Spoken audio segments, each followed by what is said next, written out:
はい、どうも、ジャルです。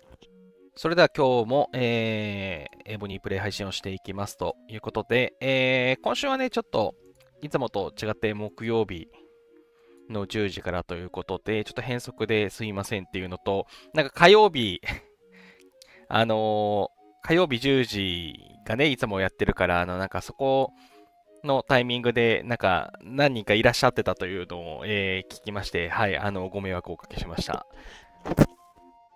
はい、まあ、ということで、今日はね、タイトルの通り、戦勝記念塔をレベル2にしたいなと思いまして、このね、5.8M 以上の称号を同時に6分の3人所有する、これをね、これを達成するためのパズルをやっていこうかなと思いますと。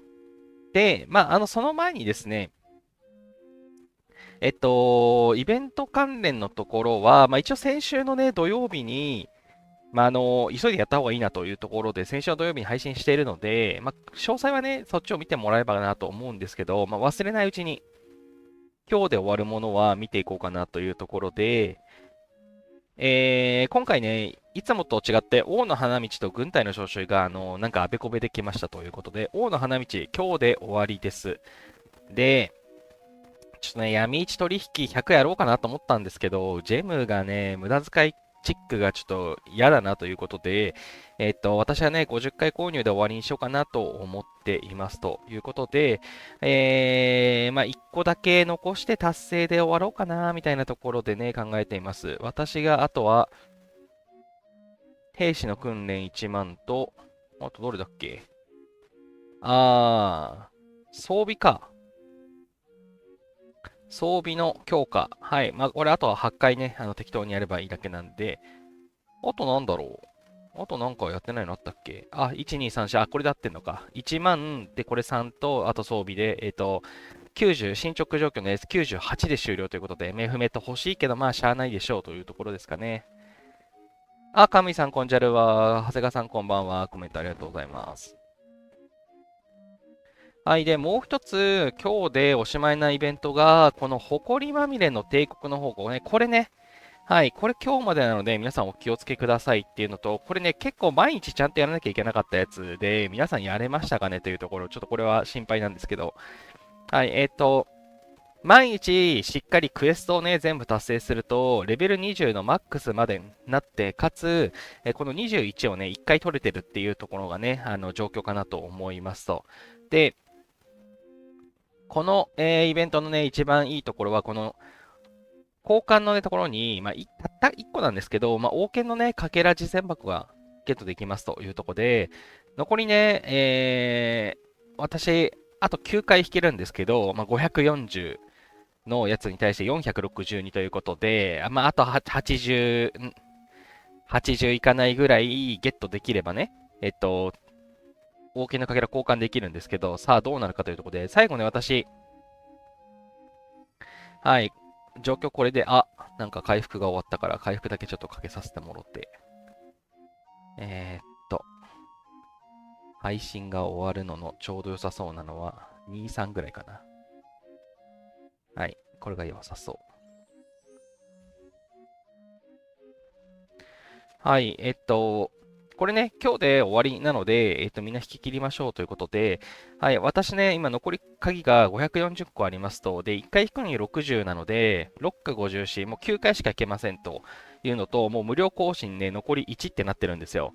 もう金ピカとレジェンドも開けてて、レアをここで開ける必要はないので、次に更新をして、どれだけレアが出てくるか、ゲーミングですね。はい、ちょっとやってみようかな。もうここでファイナルラウンドにしよう。ケリをつけよう。マサルさん、こんにちは。コメントありがとうございます。ということで、頼む。金ピカ2つぐらい出て。1個、レジェンド2個、渋い。はい。ということで、もうね、更新するために90個鍵使うのもったいないので、これを全部開けておしまいにしようと思います。これで、ね、この、なんだ、このタイルみたいなやつが540超えるかどうか。さあ、一気に開くよ。まさか一気に開くということをやることがあるとは。せーの、ドン。どうなる。こう動くんだ。お、帝国コインがいかなそう。いかなそう。21個でしょ。際どい。はい、ということで、毎日ね、順調にやれていたら、多分46回、このポイントがね、46で終了というところなのかなと思いますと。なんか更新無料ってなってる。あ、全部引いたからね。あ、なんかその後の引き腐ってんな。ひどいな、これ。全部引いたのにかわいそすぎない？まあ、どうせ引かないからいいんだけど。うわ、出たよー。はい、これね、多分そういうね、いい感じのバランスになってるんでしょうね。この540と500絶妙だもんね。はい、ということで、はい、JAL さんの記録としては、このね、期間中で、506個のポイントを集めることができましたということで、残念ながら、王権のかけらゲットならずでした。さあ、これね、プレミアム、でもね、歴史の名称別にいらんよな。これ、1個しか手に入んない交換チャンスだが500だから、まあ500で、まあ10個。渋い。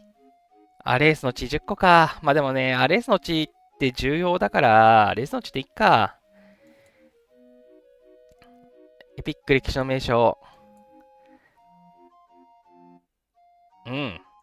いいよ。これはね、貯めてるから。はい、これも交換して終わりよ。終わろう、終わろう。はい、で、6回全部やって、はい、これで綺麗さっぱりということで、王権シリーズ、ね、ゲットならず。はい、まあ、この埃まみれの帝国の方向は、まあ、きっとね、今後も出るイベントなのかなとは思いますので、またね、次出た時に頑張れたらと思います。残念でした。はい。といったところで、このイベントで今日までなんで皆さんお気をつけください。その他のところは、まあ続くやつだから、まあいいかなっていう感じですね。で、後でね、同盟対決戦の、記録の確認をね、ちょっとしていこうかなと思います。同盟対決戦ね、今回で、1ヶ月の期間がね、終了になってますということで、また1週間休んで、同盟対決戦新しいシーズンが始まると思うんですけど、まあ、今回がね、今日で、最後なんで、これね、リワード取り忘れがないようにというのと、まあ、必要な方はね、交換した方がいいと思いますということで、これは後で見ていきます。はい。というところで、まあ、一通りね、準備ができたかなというところなのですが、と言いつつ、まだもう一個だけあった。同盟総動員だ。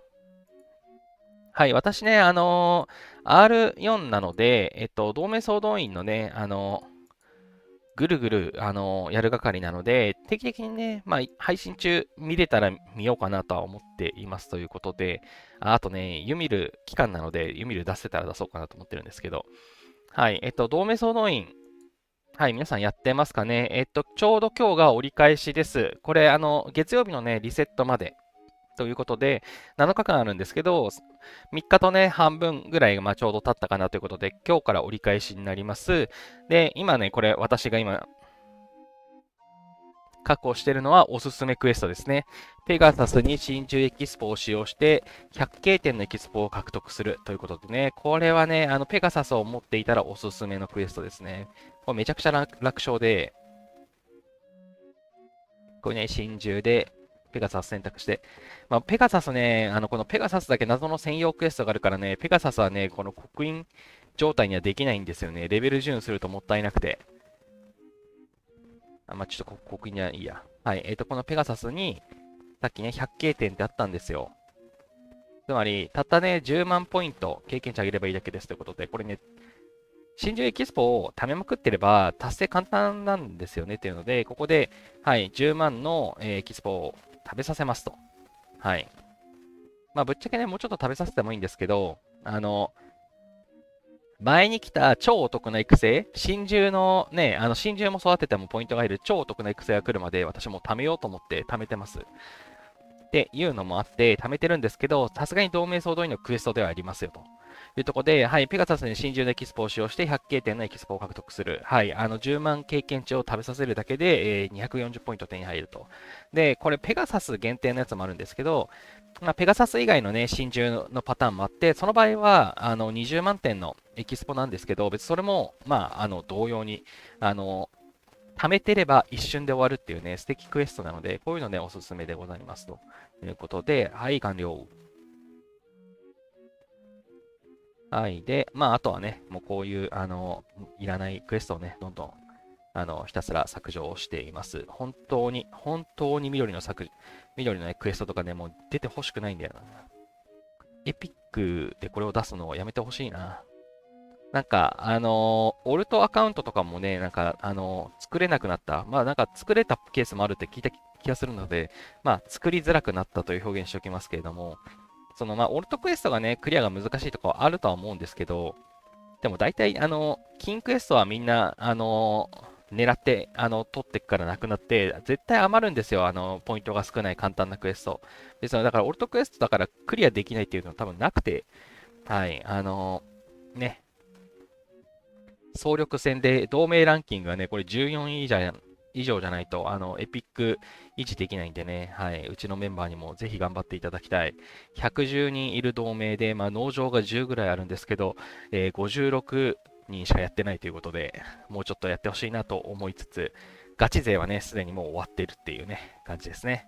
はい、私もクエストぐるぐるやってるんで、比較的ね、クリアしてる方なんですけど、今、3800点ということで、まあ、あとちょっとですかね。はい、5200。まあ、予定通りいけるかなっていうところでやってますということで、はい、エピックレベルの方だったらね、確実にエピック歴史の名称が3つもらえるっていうね、素敵なイベントなので、はい、ぜひ頑張っていきましょうというところですね。はい。さあ、まあ、ここまでやって、このね、戦勝記念塔を上げるところの、この 5.8M 将軍を作っていきたいなと思っています。今ね、6分の1人ってなってますね。はい。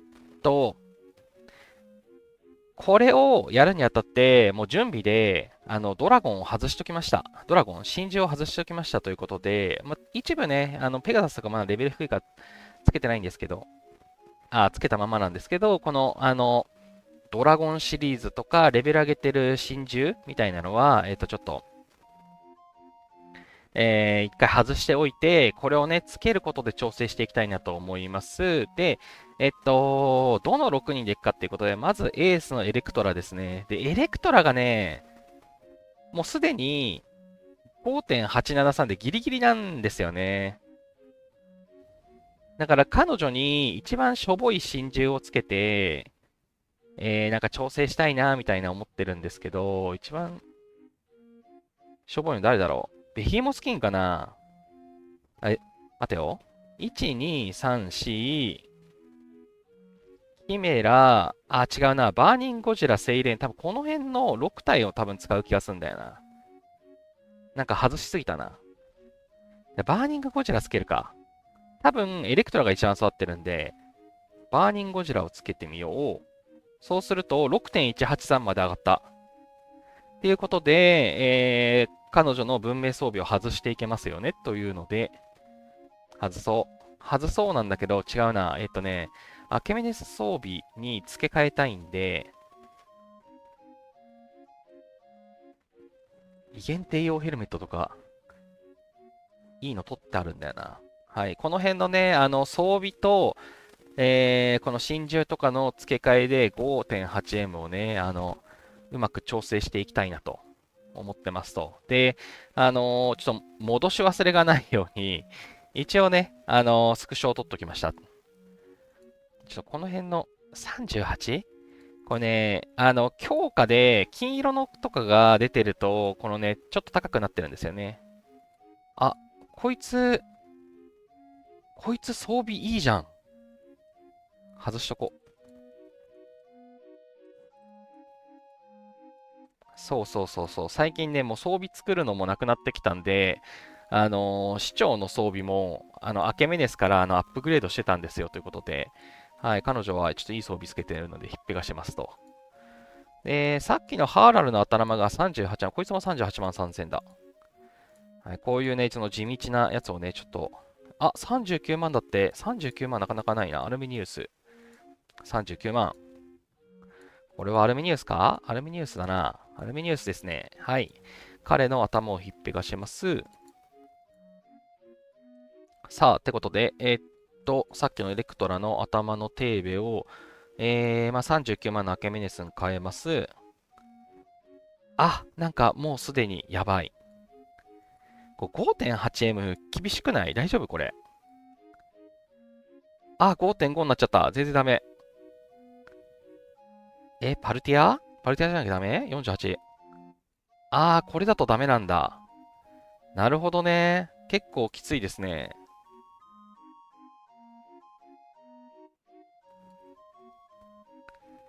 文明装備、文明装備で解決したくないな。でもこの辺結構いい装備つけてるんだよな、多分。あー、わかった。こいつをパルティアにして、こっちもパルティアにすると、ギリギリいかない。はい、やばいですね。この戦いは長くなりそうな予感がしてきた。こっち48万じゃん。ギリいかないんだけど。マジ。マジ言ってんの？マジ？マジ？あ、この帝王のアーマーが45万だから、他のやつと交換して解決したいな。あ、やっぱりこれ、でも49万ね、ちょっと高すぎるな。はい、っていうね、こういうね、このね、地味な映像がね、これからね、続きますということで、こいつ外してみて。もうこれもね、パズルゲームですよ、パズル。これがエボニーのね、真のパズルゲームだと思います。47万。カムイさん、このパズルもね、馬ですよね。おっしゃ、来た、これ。これいいんじゃない？ 5.809045。来ました。はい、来ました、これ。ギリギリ狙った 5.8M。で、そうそうそうそう、エネゴリさん、おはじゃる先生、コメントありがとうございます。はい、今ちょっとね、パズルをやってます。あと、ブーディカさんも、あれなんですよ。ブーディカさんね、特性がね、上げれてないんで、ちょっとね、戦力足らないんですけど、一応ね、AS クラスですと。で、次がジョージさん。はい、1.91、素で1.91あるんで、これね、いけるんじゃないかなと。あとね、ティーチも使おうと思ってて、これ装備外すか。素のね、素のやつが弱いやつにその強いドラゴンをね、つけて調整するっていうのをやっていくことになると思うんですよ。ということで、一回ね、ひっぺがそう。裸にして、その状態で、ドラゴンつけよう。で、さらに言うと、もうちょっとね、やりづらい。やりづらいから、お気に入りにしよう。はい、お気に入り。お気に入り。関係ないやつはもうお気に入りにしません。あとはあとなんかいなかったっけ？そう、スールと使おうかと思ったんだけど、スールとね、ちょっとミスって殺しちゃったんで、ちょっと最近クレオパトラ使わないからお気に入り外しとこう、そもそも。で、そうか、もうそもそもこの辺はついてんのか。よしよしよし。そう、ラリーにね、使う奴らはね、お気に入りにしてるんですよ、ということで。はい。OK。どうしようかな。うんきょちゃん邪魔やから、やっぱ消そう。このね、お気に入りを、なんかこその、この一覧モードでいじれないの、本当に謎インターフェースなんだよな。はい、OK。と、この雪村も、片方ですね、こっちじゃなくて、こっちの育ってる方のね、雪村を使っていこうかなと思っています。ということで、これね、生き返ったスールとどっちが強いんだろうな。ボーイさん、こんにちは。コメントありがとうございます。いや、本当は、雪村は覚醒させたかったんですけど、なんか酒場から出ないくて、でもなんか、あのーまあ、いけるか、みたいなので、あ、雪村強いじゃん。こいつ、その戦力 2.2M あるよ。ジョージさんは1.9。ティーチがやばい1.4。ティーチ弱いな。ティーチ弱いな。ブーディカも外しちゃうか。はい、まあね、ブーディカとかはね、もうフラットの装備では分かりやすいんで、もう全部外そう。もうちょっとわけわかめになっちゃうから。はい、もう、全部外します。みんな、ひっぺがして。1からパズルをやろう。さあ、誰が強いのかな。誰が強いのかな。一回リフレッシュするかな。闇市取引とかね、誰が30万ジェムも使うんだよっていうね。聖なるドラゴンの成長とかはね、今超お得な育成期間だからいいと思うんですけど、もうなんかそれ以外のやつはね、ちょっともったいないので、時間効率がね、いいやつをね、このクエストやるのがいいですね。もっこさん、こんじゃるはコメントありがとうございます。はい、もう本当にもう緑と青ばっかり。こんなのそう、もう誰も取らないからなくならないしっていうね。もうえぐいえぐい。よし。OK。さあ、じゃあリフレッシュしたんで見ていきましょう。エレクトラはね、完成しました。これもこんなに綺麗に、いったんで、こいつは多分もうこのままでいきますと。で、ブーディガが 2.759M 強い。偉い。カムイさん、モンスターに声つけるぐらいなら、装備を一括で全て外すとか、先制の一括プリセットとか、もう少しユーザーの利便性を考えてほしい。いや、ほんとそうですよ。なんかユーザーの利便性あの損なったままですからね。ブーディが強いな。2.74。やっぱ覚醒すると強いですね。もう、レイヤーとかね、まあちょっとね、もうプリセットの話は、VIP で金使わそうとしてるんで、多分厳しいと思うんですよね。でも、そう、モンスターの声は誰得なんだろうっていう。ティーチが 1.493 でやばい、雪村 2.2M で結構強い、ジョージが 1.9M ということで、ティーチがやばいですね。ティーチがやばい。これさ、ちょっとスールと蘇生待っていい？スールとかね、あと15分で帰ってくるから、スールと帰ってきたのとちょっと比較しようかな。ティーチ使いたくねえな。低いわ。そう、ですね、これ低いのは理由があって、もう分かってるんですけど、ちょっと出そう。ティーチさんはですね、あれなんですよね。多分強化してないんですよ。こいつね。そう、500になってない。まあでも、一応ちょっと上がってんな。ちょっと上がってんじゃん。あれ多分ね、雪村も強化が、まだそう、中途半端なんですよ。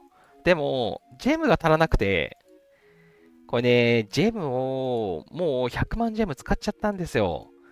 まださ、消費還元イベント、あとね、今日数えなくてもあと4日あって、再試とか絶対するのに100万超えちゃってて、そう、これがあってね、闇市の購入をね、断念したんですけど、はい、これね、この100万を超えた理由は、VIP ポイントです。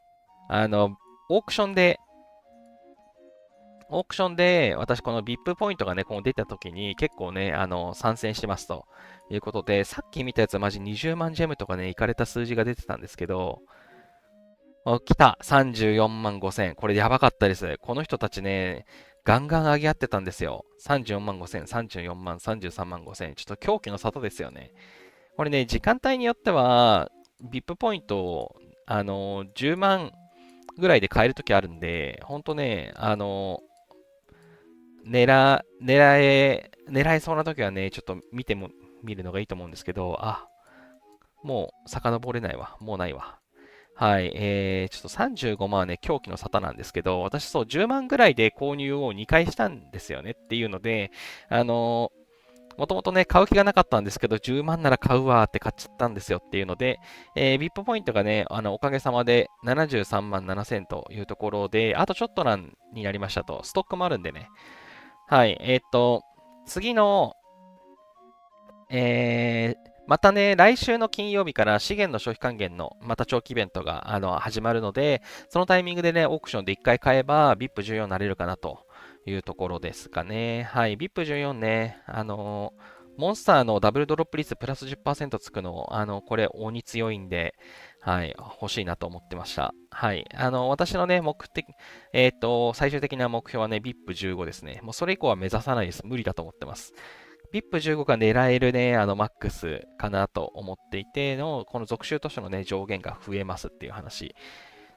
と、このね、部隊定員数とかもね、増えるんですよね。VIP13 だと1万なんですけど、VIP13 1万なんですけど、1万5000に部隊定員が上がって、さらに2万になってっていう風になっているので、私の計算上では、長期イベントのたびに VIP ポイント2万5000を1回ずつ買っとけば、年内に VIP15 になるっていう計算になってます。ボーイスさん、VIP ポイントどんなに高くても19万が限界、12万超えたら諦めてます。ああ、わかります、わかります。私もそんな感じですね。はい、なんていうか、そんなに別に今頑張んなくても安く買えるときあるよなって思うので、はい、VIP ポイントはね、ちょっと、10、12万、12、3万が限界ですかね。もう10万ぐらいで買えたらマジラッキーってなるんで、はい。ということで、そうなんです。予定外の20万出費があって、早く100万到達しちゃったんですよ。これね、ちょっと、まあでも別にミスったとは思ってないので、はい、ちょっとね、プレイングを変えましょうと。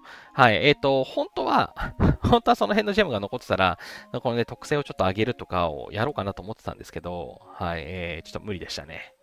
あ、その代わりね、ジョージの特性だけは上げましたということで、ジョージがね、やっと特性すべて金色になりましたね。で、これは先週言ったかもしれない。よし。はい。で、ピラミッドが 2.2M だった。はい。あ、そうだ、ピラミッドね。ピラミッドももう折り返しを超えちゃっているので、皆さんポイント大丈夫ですかね。はい。500万ポイントまでね、ぜひ頑張ってくださいというか、200万ポイントですかね。200万ポイントまでは小刻みにもらえるので、狙っていくのがいいかなと思っていて、私はね、もう多分期間中に500円もいくだろうなと思って、その毎日の遺跡2回潜るみたいなね、クエストの達成と組み合わせながら今やっていますということで、一応これで金曜日もやって、まあ、SBS 期間中はやらないけど、まあ、金曜と来週の月曜で、500最低でもいくかなと思っていますと。はい。もうこの状態だとね、レベル5入らなくてもいいかなと思うので、レベル4かレベル3をね、見つけたら入るかなというのでやってますと。で、ここでね、俺、ピラミッドでちょっと話したいことあったんですよ。これね、どうしても気になることがあったんです。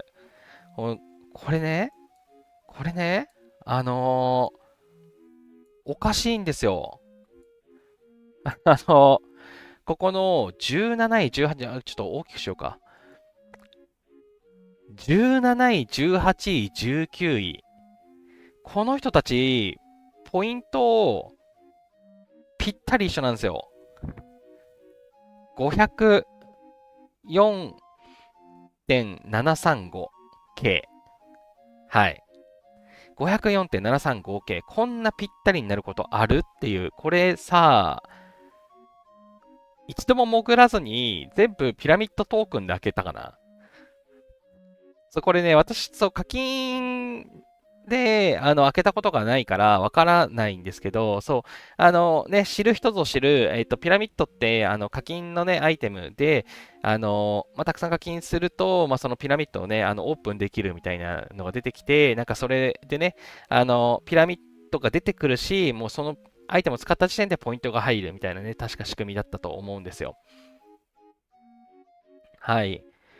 この人たちは、金で解決したよねっていうなんか、昨日までは、エイプリルさんとデュークさんだけだったんですよ。この504.735。こんな一緒になることあるかなと思ったんですけど、今日になってエーテルさんも同じ数字でおもろいなと思って見てました。はい。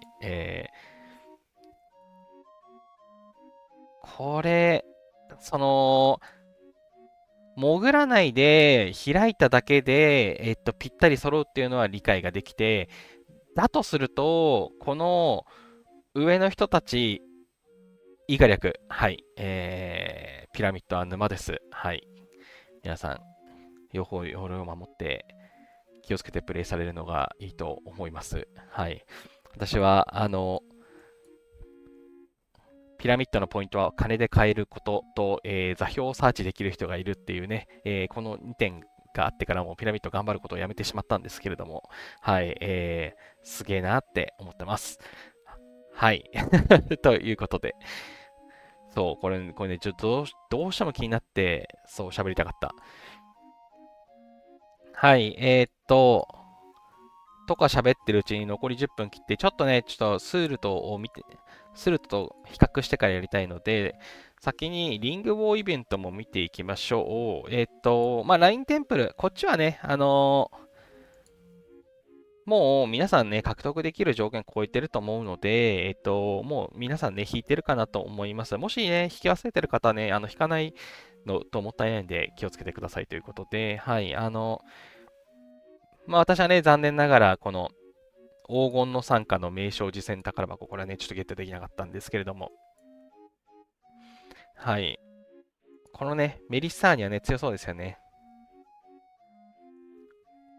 某 H さん、座標分かる人いるんだ、ピラミッド。はい、モンスターの座標も分かる人もいれば、ピラミッドの座標も分かる人もいますね、人によっては。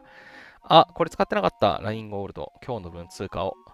はい、毎日100ずつですね。はい。ゲットして、合計でいくらかな。月見さん、コンジャルはポイントぴったし謎ですね。いやーもう、謎というかもう課金でしかないですよね、絶対に。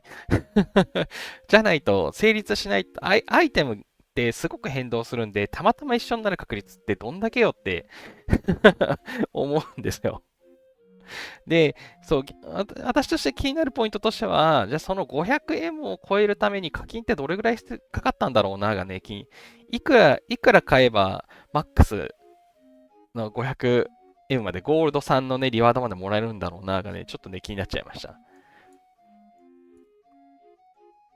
はい、この元凶の焦点ね、これは毎日交換できるやつだと思いますということで、私はね、この、はい、前回もお勧めしたこの幻のカラスの塔と、このね、戦績の宝石が手に入るアイテムと、スノーカラスの杖、はい、この辺をね、優先して交換してきましたということで、それ以外のところは、もうなんか、ぶっちゃけどれでもいいかな感があるんですけど、まあ一応ね、ルーンストーンも強化石も欲しいので、まあ、スルトの頭を交換していこうかなという感じですが、まあ、一応貯めとこうかな。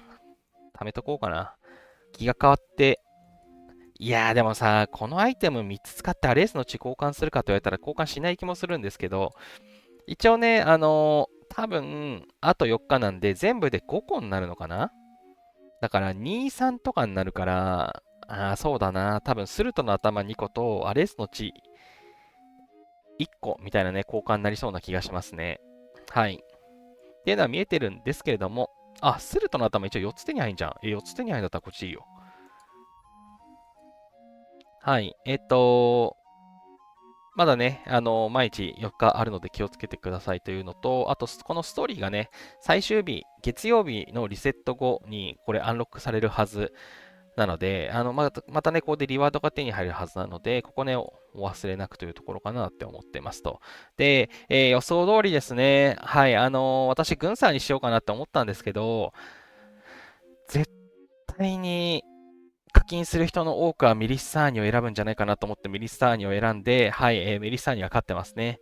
はい、これね、勝利軍勢にはアイテムが手に入るってなってたんですけど、そのアイテムの内訳みたいなのがね、公表されてないので、来週のね、火曜日の配信のタイミングで、まあ、これで何もらえたよっていうところはね、報告しようかなと思ってはいます。はい。で、あと、ゲームの境ですかね。はい。まあ、こちらね、前回の配信でお伝えした通り、まあ、20万はね、普通に目指せる範囲で、60万がね、ギリギリいけるかいけないかというところですということで、これまでいけたことなかったんですけど、今回ね、ギリギリいけそうな感じが今しています。で、まあ、多分ね、その要因は、私今回ドラゴンをめちゃくちゃ育成してまして、プレミアムドラゴンの消費とかね、あと強化石も結構使ったりとかしていたので、まあ、この辺でね、稼いでいるような気がします。はい。ということで、できればね、60万を目指して、60万のところで終了したいなと。はい。こうなってくるとね、私、3月に文明の秘宝をガッて開けたんですよ。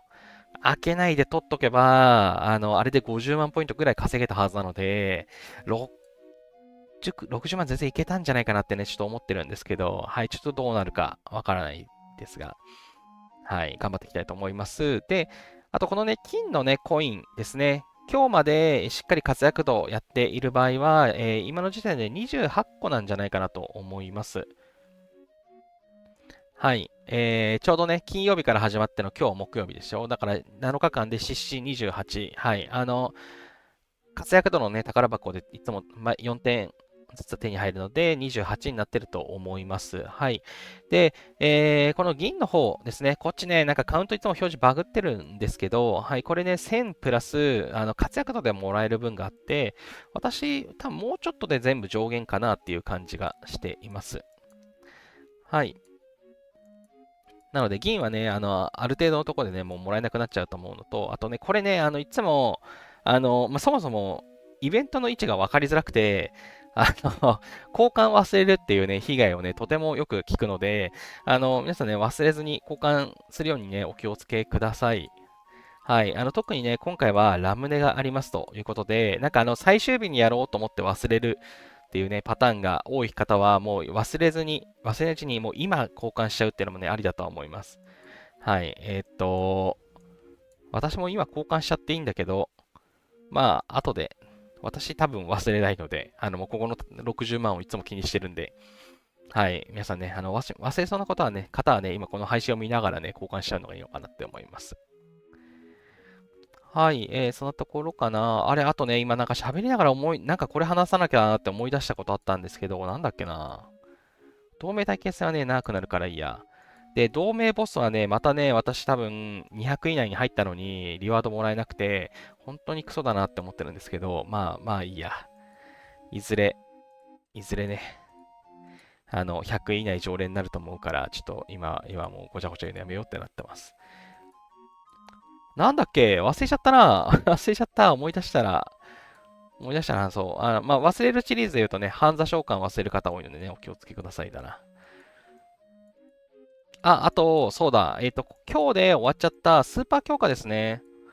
はい、私、残念ながらね、ちょっとやったんですけれども、全然箸にも棒にもかかわらず、箸にも棒にもじゃないな、もうちょっと頑張ればいけたのか、50いけたか。まあでも別に仲間を蹴落としてのほど欲しいリワードじゃないかいいか。はい、このね、消費還元イベントのスーパー強化、終わりましたということで、今ね、リワード交換タイミングです。これ忘れないようにね、交換しましょう。ポイントをね、損しちゃうんで。で、明日のリセット後から、これがね、ちゃんと、ちゃんといつもの順番通りだったら、明日は戦術強化が来るはずです。はい。最近ね、もう、スルーされまくってる、戦術強化が、もしかしたら明日来るかもしれません。ということで、来週金曜日、来週じゃない、今週金曜日ね、はい、非常に重要なところなんで、リセット後すぐ確認したいんですけど、私仕事の関係で明日は多分夕方全く見れないので、夕方見れないどころか、夜まで飲み会で多分見れないので、後から、はい、確認しようと思っています。そう、これね、戦術ね、強化出たらね、もう一刻も早く軍検で研究始めたいんですけど、はい、これね、はい、もしかしたら待望の戦術強化明日来るかもしれないというところ、そう、これをね、お伝えしなきゃいけないと思っていた。はい、そんなところかな。そんなところかな。あとは、今もうちょっとで終わりそうだったんで、まあ、OK かな。あとね、これおすすめなんだよな。聖なるドラゴンね、持ってる人限られているので、ノルウェーリッチとかテーベとか持ってる方のこの聖なるドラゴンを10回覚醒するって、ジェムはかかるけど、比較的ね、優しいというか、簡単にクリアできるやつは基本的におすすめなので、これ何をするかっていうと、これね、技量の、アビリティ覚醒、これをね、10回やりましょうっていうやつなんで、5、5みたいな感じでね、上げていくと、すぐ達成できますと。はい、私はね、テーベでそれやりまくったんで、もう、ジェムがね、めちゃくちゃ使うようになったんで、気軽にやれなくなっちゃったんですけど、はい、でもね、どっちみち技量上げるべきね、ポイントなので、はい、聖なるドラゴンがある方は、ああいうね、クエストもおすすめです。はい。ということで、さあ、スールドが帰ってきた。おかえり。おかえり。おかえり、お前お気に入りじゃねえ。ということで、スールドをお気に入りにして、お気に入りにする？待てよ。まず比較しよう。あ、違う。ステルとね、装備つけてんだよ。装備つけてるどころか。ちょっとわかんなくなるからさ、外すか。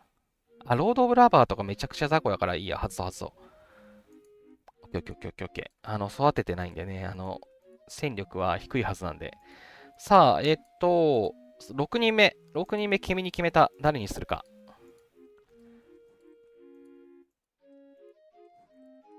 はい。外した。1.493。1.24。待った勝ちなし。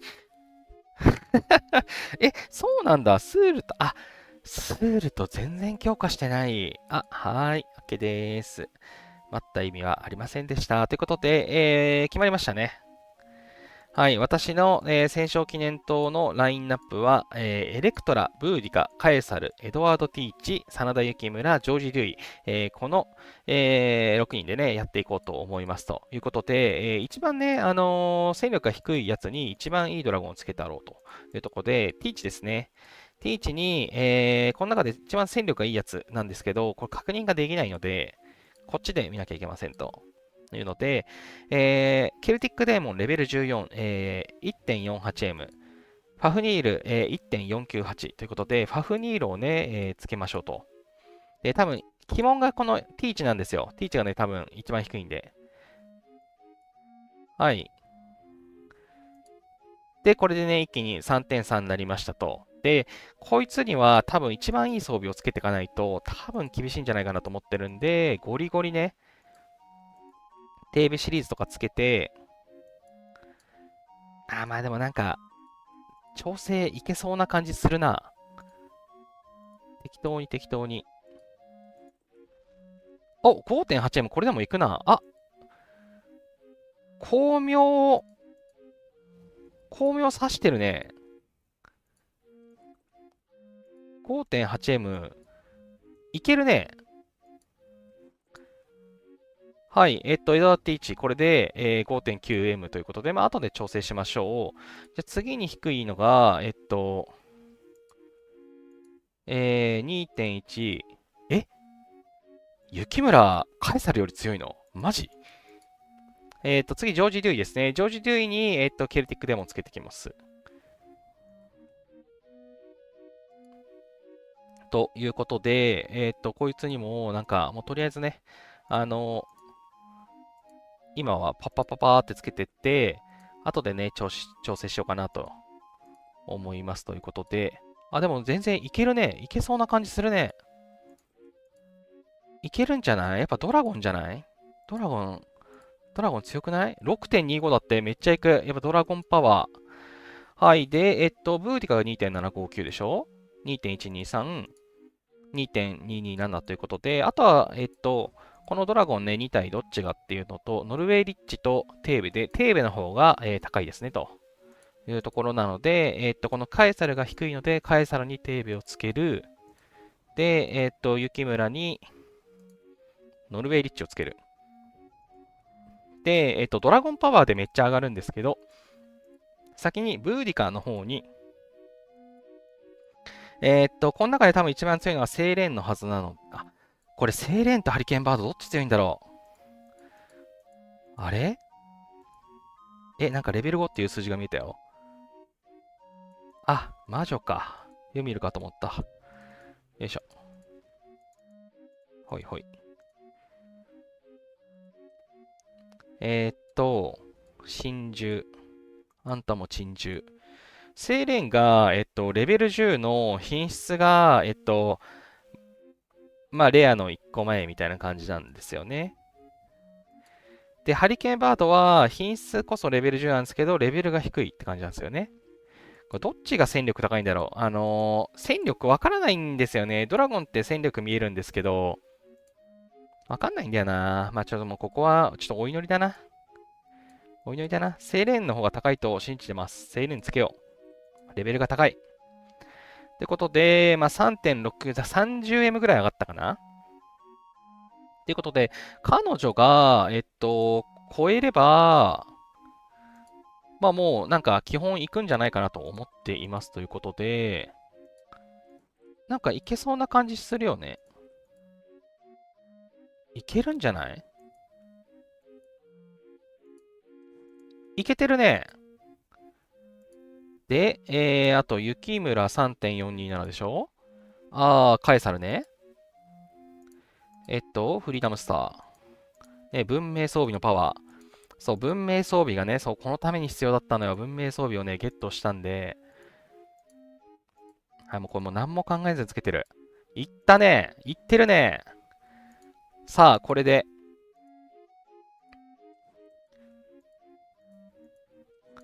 パルティアシリーズをつけていけば、いくんじゃない？ね、自動的に戦力高い装備が上に行くのね、助かりますよね。来た、6.4M ということで、いったんじゃない？エレクトラが5.8、ブーディカ 6M、サナデケムラ 6.4M、なんでバイバル出てきた？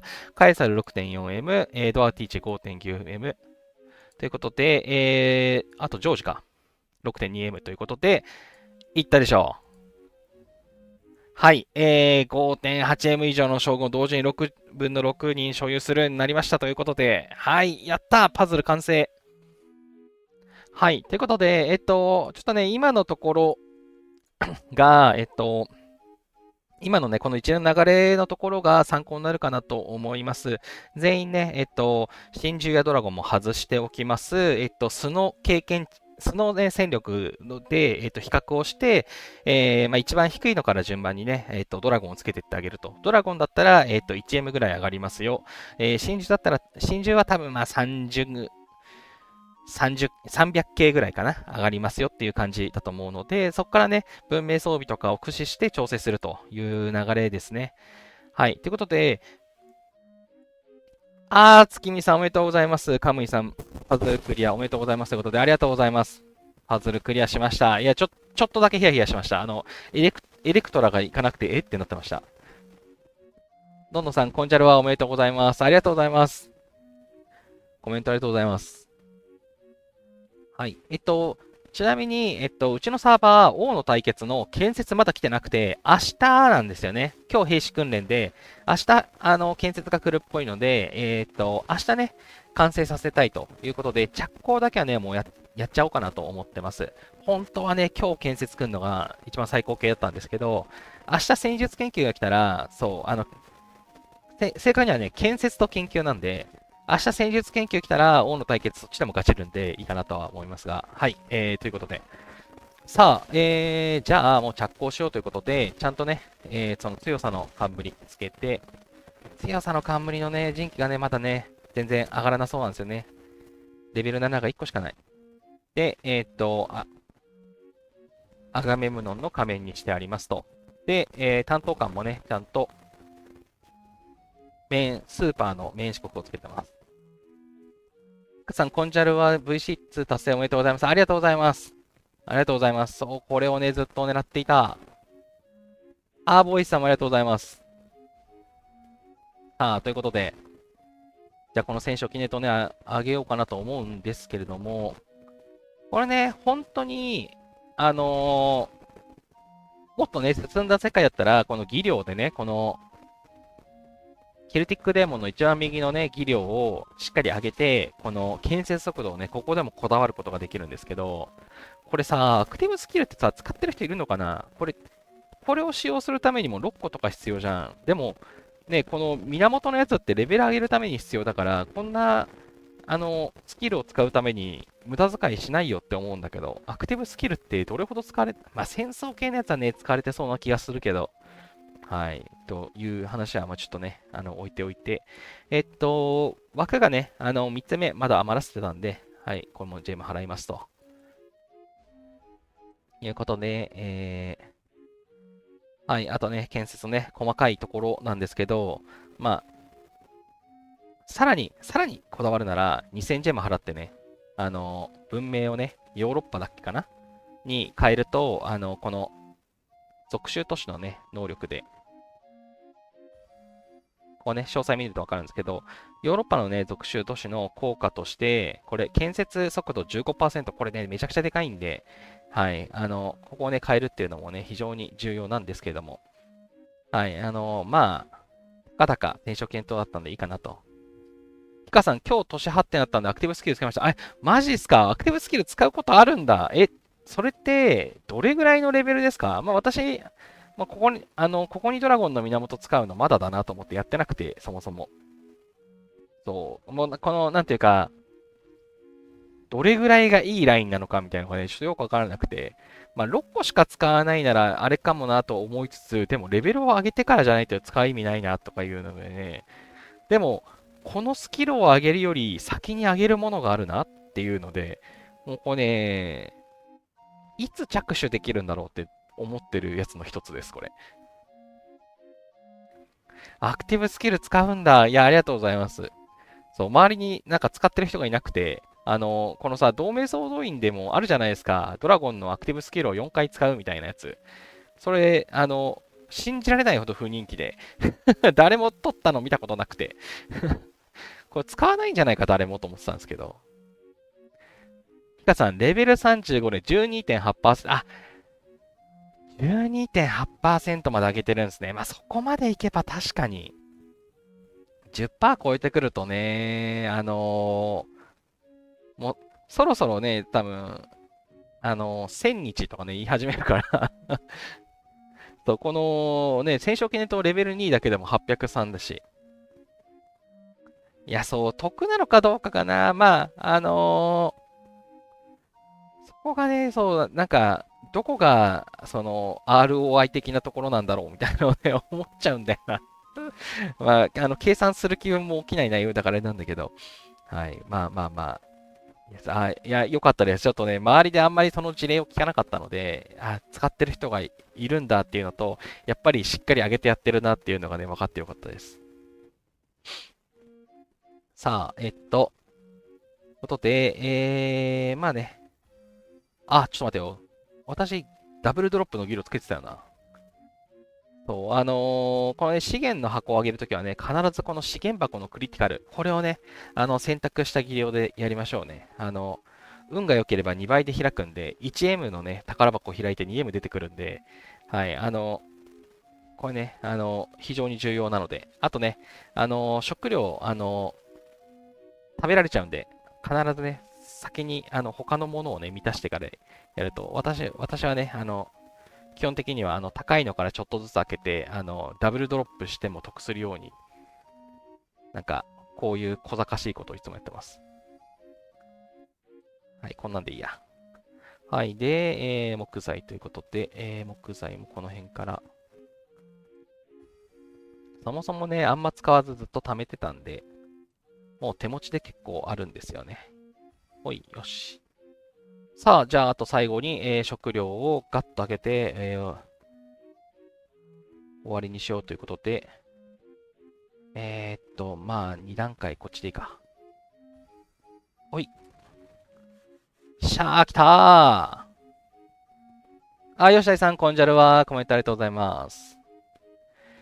よーし。やったー、戦勝記念塔に着手ができたぞはい、ということで、明日には戦勝記念塔を上げちゃおうと思います。というのも、建設速度がね、10%、研究速度10%両方つくし、明日ね、戦術研究が来た時にも、まあ、効いてきますし、そもそもね、明日、王の対決、建設が来るのは確定したので、王城をね、完成させて、その後に生産施設を上げまくろうと思っていますと。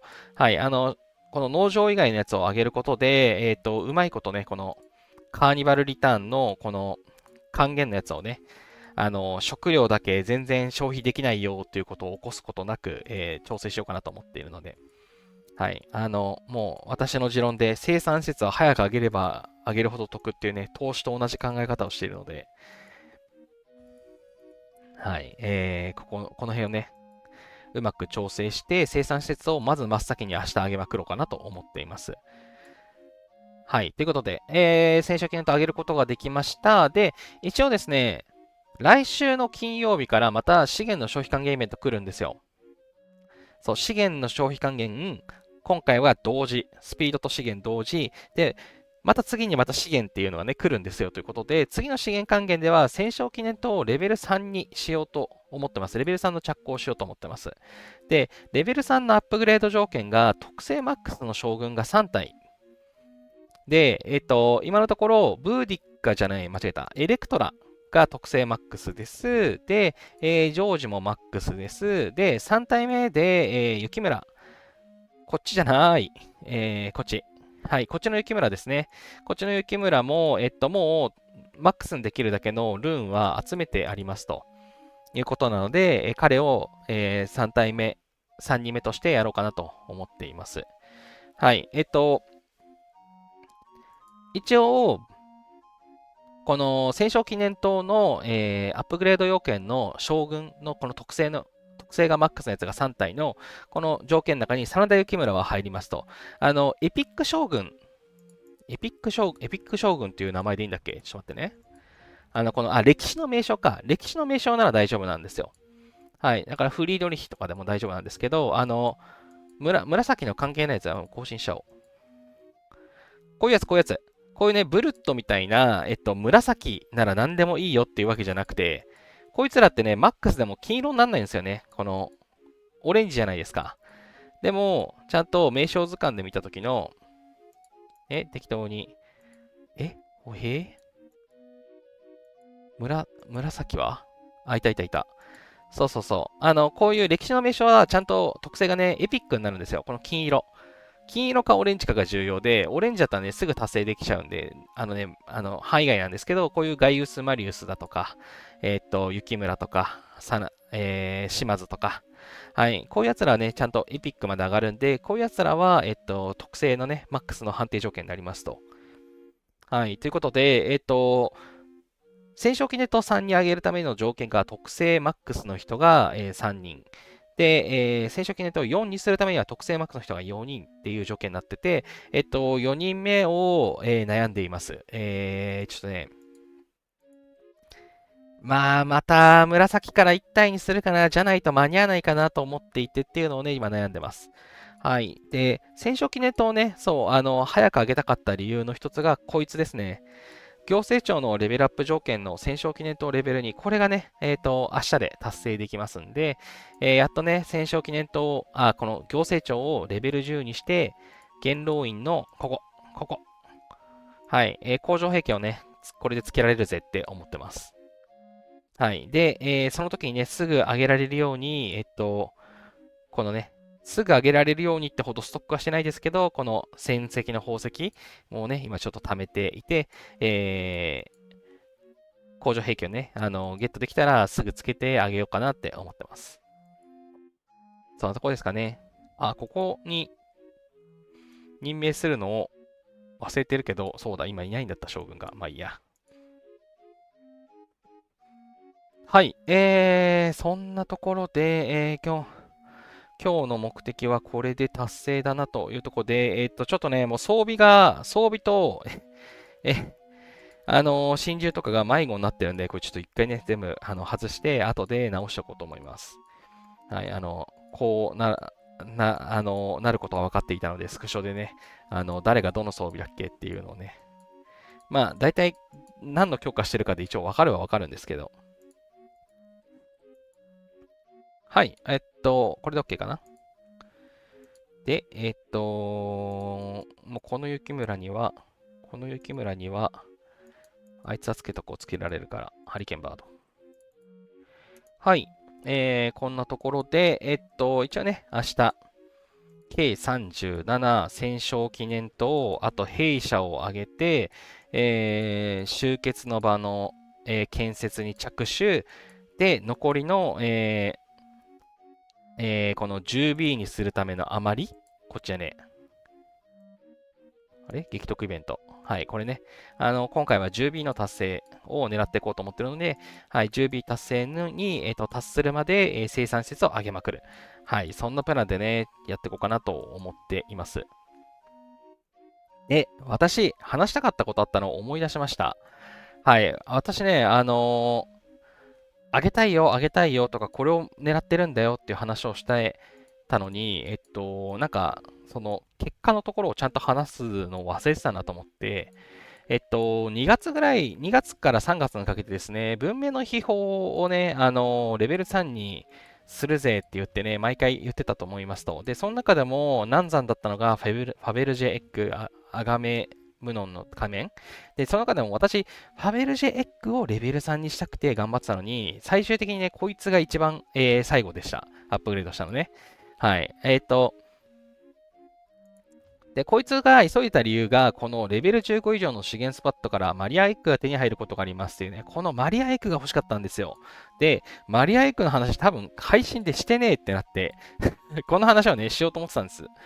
はい。ということで、この話をね、しておこうと思います。で、レベル1、さっきのファベルジェエッグをレベル1にすると、このバンジーエッグがね、手に入りますということで、資源がね、手に入りますというところなんですよ。はい。で、レベル2にするとね、サレービチェエッグ。はい。今度ね、これね、戦争関連のやつが手に入るようになりますと。で、これマリアエッグがマジでやばいですね。もう愛すべき人がここにいますね。はい。これはね、めちゃくちゃ強くて、見てください。この 5M 資源箱が5個、つまり 25M 分ガッと手に入りますと。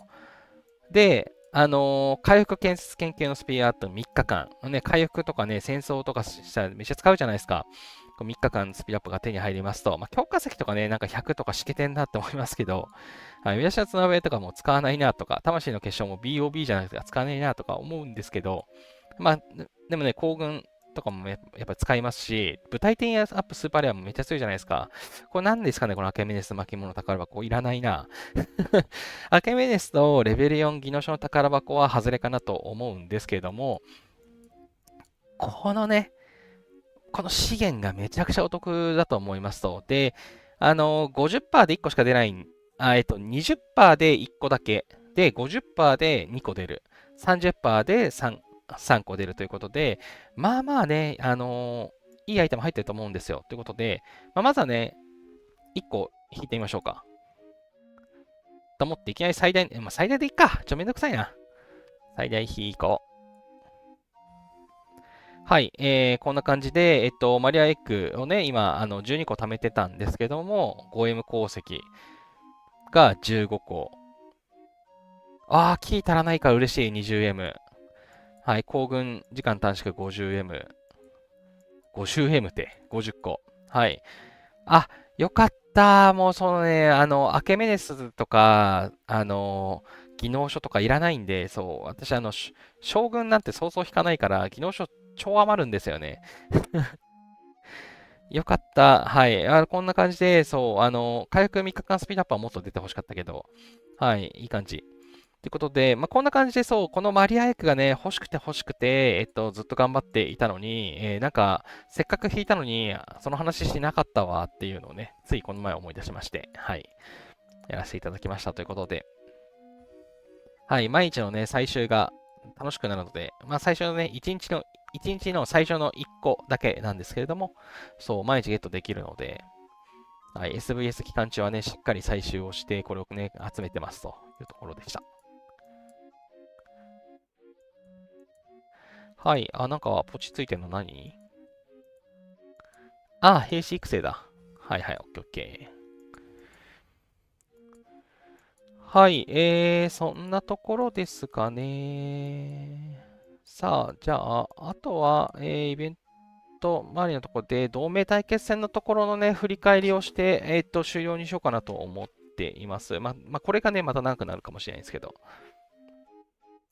はい、ということで、同盟対決戦、今日で、1ヶ月のね、1シーズンが終了ですということで、うちは、最終3位になってんのか。はい、受領。ということで、最終的には、プラチナムですかね。プラチナムで、終了ですね。なかなかジェムにね、一瞬行ったりするんですけど、やっぱ最終なんだかんだプラチナムになっちゃいますね。はい。これがね、上がれば上がるほど報酬が上がるので、ね、頑張っていきたいところなんですけど、ここのね、プラチナムとジェムのところの壁がね、今のところ厚いなって、分厚い壁があるなって思っています。リワードについてはですね、私、ジュエリーネックレスを急いでいたので、こっちをね、交換していますと。まあ、白はね、これさ、かけらじゃないですか。これ多分さ、30個集めないと、ね、いつものね、パズルピースシリーズじゃないですかね、多分ね、これね。きっと30個集めないと白できなくて、ってなると、1個2000だから、6万。はい、6万もコイン稼がなきゃいけなくて、まだ、10分の1ですけど、という感じで、はい。何交換しようかな。何交換しようかな。あのー、貯めるか、このね、対決コインはなくならないんで、残しといても全然 OK だと思います。ただ、城って、このゴールドの城、レベル1は別にバフつかなくて、レベル2、レベル3にするとバフがつくんですよね、確か。ちょっとね、果てしない旅すぎて。いや、これ、やっぱスルーだよな。スルーしよう。はい、多分、交換するのは、ルーンストーンと、まあ、ドラゴンの源のかけらあたりかなと思っています。さっきのね、特性の話でお伝えした通り、特性、最終的にね、特性マックスの将軍6体必要なんですよ。ってなると、ルーン全然足らなくて。はい。最近ね、PVP で、稼げるようにはなったものの、やっぱまだまだね、殴って稼ぐことが難しいので、はい。稼ぐね、機会がまだ限られてるので、ちょっとこっちをね、ルーンを優先しようかなと思っています。この不死のルーンストーンとかね、きつすぎるよな、これ。全く。はい。そのところで、報酬についてはそんな感じなんですけれども、これ重要なのはこの戦況確認ですね。これを、なかなかいつもね、火曜日配信で見ることがなかったなというところ、今日ね、木曜日配信した狙いの一つは、ここをね、チェックするというところでもあったので、はい、単純に飲み会とか入っててやれなかったぜっていうのはあるんですけど、今週ね、はい、ちょっと飲み会がね、昨日も飲んだし、明日も飲み会だし、火曜日飲んだのはラーメンな気がするんですけど、はい、まあいいや。はい、ということで、せっかくの機会なんで戦況を確認していこうと思いますというところで、はい、うちの同盟はティミーです。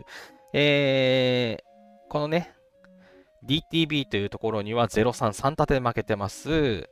ホールドマイウィアには、03、ここも3立てで負けてます。ただ、その他の、3つの同盟には3連勝という感じになってますね。はい、ということで、戦力差が大きいところを見てみようかな。そもそもね、うちのサーバー1186で、皆さん、ね、歴戦の猛者たちなんで、ちょっとね、もうそもそもきついなっていうのはあるんですけど、はい、その中でも戦力が低いね、ここ3.2でしょ。てか、もう戦力だけで見るとほぼ同じぐらいなんだよな。はい。この PVP のとこちょっと一緒に見ていきましょうということで、この矢印ですかね。押していきますと、その、詳細なね、バトルログを見ることができます。月見さん、歓迎会の季節ですね。そうなんですよ。移動してきた方、新人さんだとか、あとそのプロジェクトのキックオフみたいなところだとか、そういったところでね、やっぱりそういう機会が増えていて、なかなか今月はちょっとイベントが多かったですね。はい、ということで、最初にね、これエントリーするときに、左ルート、中ルート、右ルートって選べたと思うんですよと。で、これ、それぞれのルートのね、戦闘の記録が見れますと。はい、いうところで、これ総当たり戦みたいな感じになっていきます。で、10人ずつの、10人ずつじゃないか。あれ ?6 人 ?10 人ずつだ気がする。なんか相手6人なんだこれ。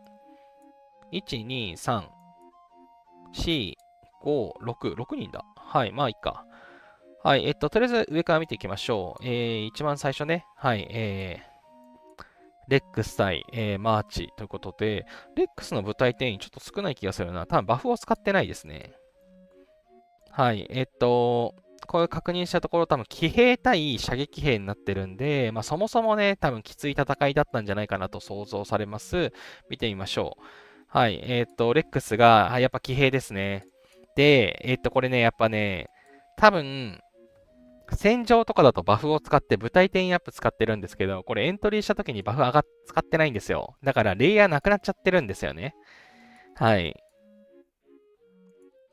で、相手はしっかりレイヤーを組まれてる、しかもこの射撃兵がね、メインなデッキということで、はい、皆さんね、よく分かってると思うんですけど、はい、射撃対騎兵じゃかなわないわけがないということで、しかもレイヤーもね、中途半端ということで、まあ、これは負けるべくして負けてしまったかなというところ。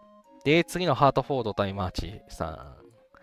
はい。これはなんか部隊総数がね、多いから部隊転移アップ使ってそうな雰囲気。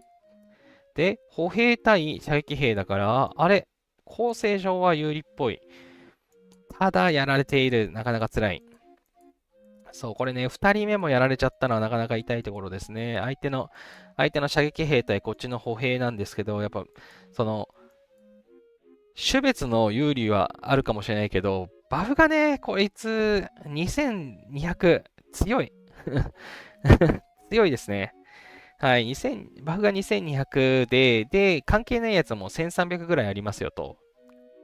かたや、ハートフォードは、一番高いのが、まあ、そのね、端っこのやつとどっこいどっこいみたいなね、そういう状況なので、やっぱちょっとバフ差もあってというところでやられてしまいましたと。ただ、しっかりね、相手も倒しているので、戦車をね、出しているので、これ次につなげてますね。っていうのがあっての次。はい、KJ 対、マーチさんということで、マーチさんはね、すでに減った人数での戦闘になりますというところで、これは倒してますね。はい、これね、はい、相性も良かった。歩兵対射撃兵。はい、しっかり歩兵が殴ってますというところで、これ、将軍が撃たないのなんでなんだろうな。将軍も撃ったらもっとおもろいのに。はい。まあね、弱った相手をしっかりぶっ潰しましたよと。ここで将軍撃つる。ピュロス使ってるんだ。へえ。アグリッパ。アグリッパ覚醒してる。ピュロス覚醒してる。はい、みんな強いですね。はい。で、KJ は2連戦になってますということで、この2連戦目が、相手の方が人数が多いですが、バフが、あ、これは相手が射撃、こっちが歩兵、相性有利かつ、バフもこっちの方が一回りちょっと低いけれども、相性差で、ぶっ潰してますねというところですかね。はい。歩兵やられてるけど、それなりにぶっ倒してますよというところで、相手射撃兵なんで倒してますねと。ところが見て取れますということで、これは素晴らしい。じゃんけんで勝利をしている。で、さすがに3戦目はね、もう戦力が残っていません。もう開始時点で 41.6M。辛すぎる。はい、相手のバフはね、そうでもない。そうでもないっていうか、バフが低い。はい。そこね、このログのおもろいところは、その、味方とか敵のバフをめっちゃチェックできるんですよね。はい。これね、おすすめです。はい。私ね、こういう数値見るの好きなんで、はい。で、相手は、T14 とかがいる歩兵のデッキなんですけれども、そんなにね、バフが高くないからと。まあ、歩兵はそもそも上げるのが大変なので。だから多分、これね、一番最初の状態で戦ったら多分勝ってるんですけれども、まあね、人数規模が全然違うんで負けてしまいましたと。ただ、次のね、ジョニーは勝ってくれていますということで、ジョニーは何で言ってんだろう。マルティネス、カスター。あれこれ PVP じゃな、カスターは PVP かな。気になるところだ。はい。騎兵で当たってるんで、はい、歩兵に対して騎兵で戦ってるので、まあ、その他のバフのところはね、負けてるかもしれないけれども、騎兵のところの相性差と、騎兵自体のバフは高いのでというので、倒してますねというところで、はい、出ました。これね、これなんですよ。これがね、今、うちの、この同盟対決戦で、ランクが最後、ジェムまで到達しない、プラチナムで止まっちゃう理由の一つだと思っていて、レイヤーで入れてないんですよ。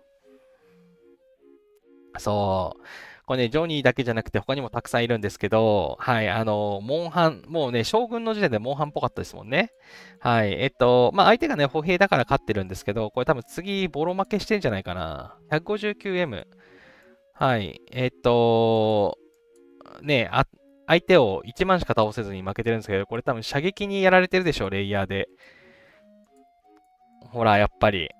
はい。これね、PVP はね、レイヤー、レイヤーと、一種の兵だと、相手はね、このレイヤー分、俺のターン、俺のターン、俺のターンって攻撃するけど、こっちは、騎兵が戦ったら、相手が全部戦い終わるまで待ちで、やっと次自分のターンということで、もう戦闘回数がね、もう圧倒的に不利ですということで、これね、もうマジでね、もう強い弱いじゃなくて、レイヤーで入れてもらわなきゃね、ダメなんですよというところで、これね、ジョニーね、毎回このミスしてるから、毎回ミスなのか、そう、先週も同じ死に方をしてた気がするからね、これね、そろそろちゃんと注意しなきゃいけないかなと思ってるんですけど、はい、あとね、そう、もう一つ悪い話があって、同盟対決戦って、皆さん、サインアップしたときに、見たことあると思うんですけど、戦力高い順に選ばれるんですよ。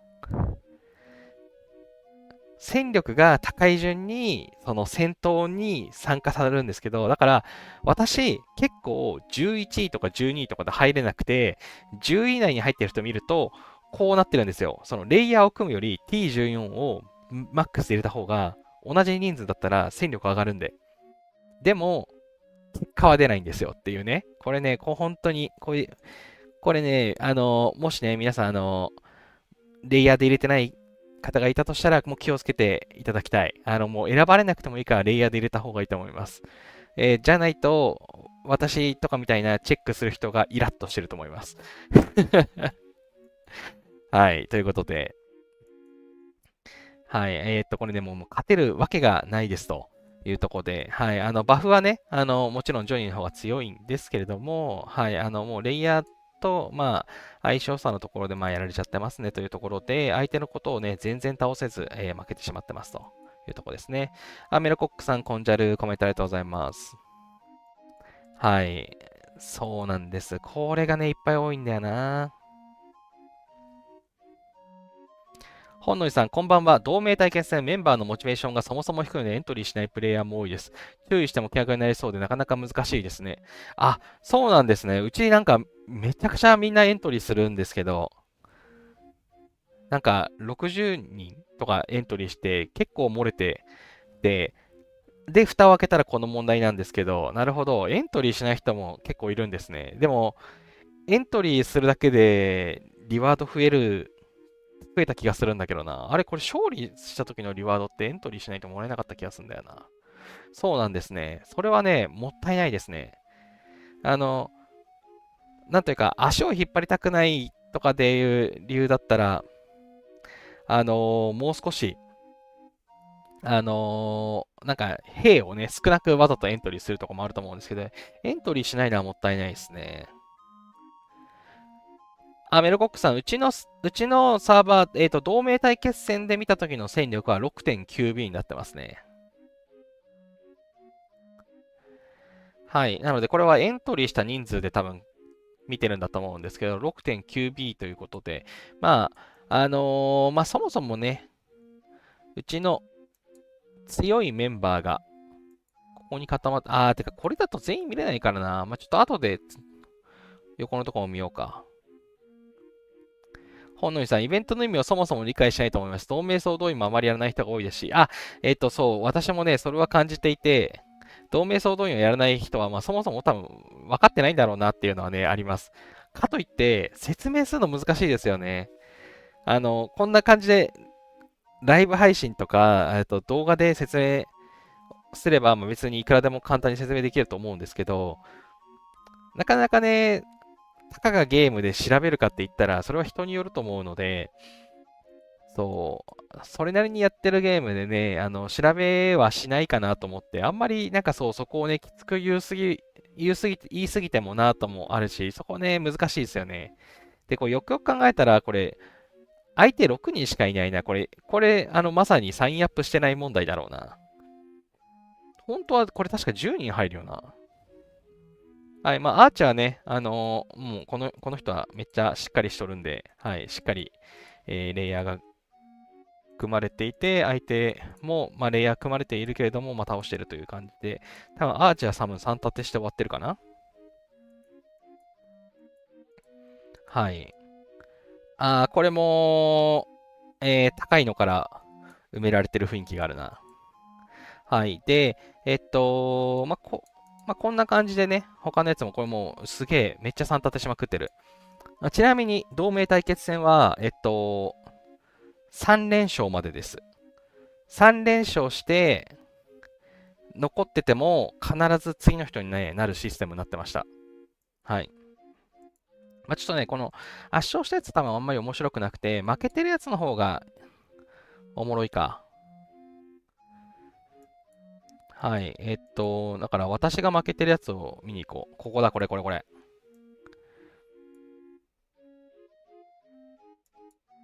はい。もうさ、こんなん勝てるわけないじゃん。絶対、舞台総員数 6.5M って、絶対に計41以上ですよね、これ。じゃないといかないですよね。はい。化け物がいましたというところで、相手を15万しか削れずやられてしまっていますと。で、バフも、歩兵が相手2600。こっちも歩兵で1800ということで、歩兵で2600高い。はい。歩兵 VS 歩兵の戦いをしていて、相手は T15 がいます。勝負になりません。これはね、はい。まあ、APTX は強い PVP のね、猛者なので、デッキのね、構成もしっかりしてるかなって思うんですけれども、ちょっと相手がね、格上だったんでどうしようもないかなっていう感じがしますね。ちなみに、何使ってんだろう。スーシエ覚醒だって強。アウレリアヌスの覚醒も強いけど、スーシエ覚醒しかもお色直ししとるっていうね。強いですね。スベン一世も、はい、これ出たばっかのやつ。で、レベル44ということでね、はい、強いですね。のんのさん、同盟対決戦は攻撃と防衛どっちが良いんですかね。エレクトラか源義経か。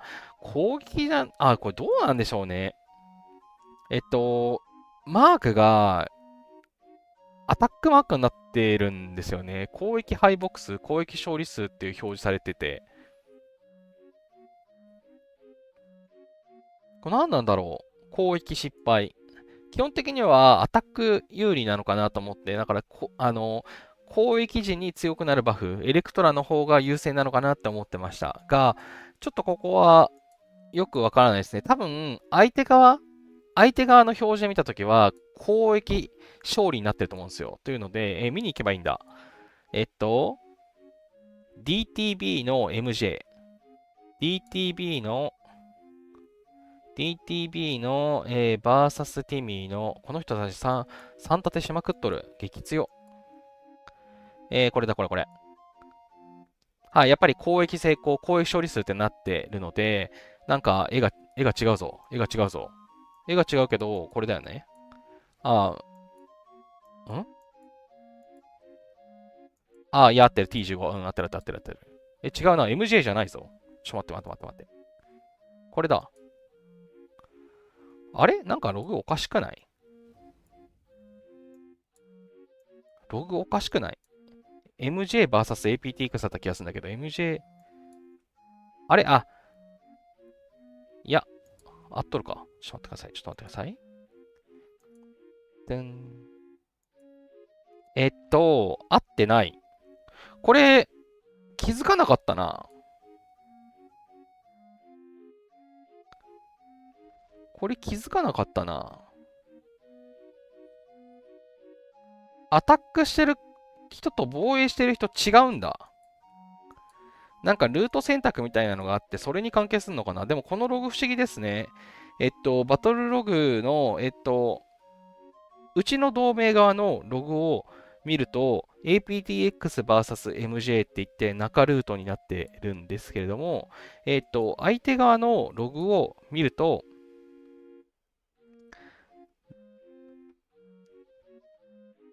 なんて読むんや、こいつ。ダーフィウェン vs APTX。になっていて、まあ、もちろんその負けたっていう情報はあれなんですけど、左ルートなんですよ。で、中ルートで MJVS デュークってなっているっていうね。ちょっとよくわかんないですね。相手とこっちでログが違うってそんなことあるん4時59分31っていう無駄に時間があるけど、はい。なんかちょっと、これ大丈夫かこれ運営の闇じゃないのか大丈夫かはい、まあいいや。はい。ということで、まあ一応、自分側のログを見た限りは、その攻撃勝利、攻撃敗北っていうので、一応あくまで殴りに行ったカウントしてそうな雰囲気があるので、攻撃時有効バフなんじゃないかなって一応思ってはいますと。メロコックさん20人でしたっけ、エントリーは。なんかそんな感じだった気が、最低人数が、20人のはずです。でも、各ルート10人ずつサインアップだった気がします。はい。なので、この負けてるやつとか、1、2、3、4、5、6、7、8、9、10、そうですね。そう、10人。そう、だから、最低20人いないと、同盟対決戦に、同盟として参加できませんよの、20人があるんで、まあ、20人ギリギリのところは多分、さっきチームに6人しかいないみたいなのがあったと思うんですけど、まあ、減ってくると思うんですが、そう、うちみたいにもうなんか50人、40人、50人サインアップするようなところは、各ルート10人ずつ。もうだからといってね、有利とは限らないのがおもろいところですね。ここも、10人、6人、10人で26人しかサインアップしてないや。うちはね、10、10、10で、0、10で負けてるんで、数多いから有利かと思いきや、もう相手の方がね、全然強いんで、がっつり負けてるんですけれども、まあ、その話はいいね。ちょっと、私のとこまで行こうと思ってたんだよ。はい。APTX が、15万9000削りました。でも、相手クソ強すぎ問題で、りょうさんさすが18万でもっと削ってるけど、ちょっと相手が強すぎます。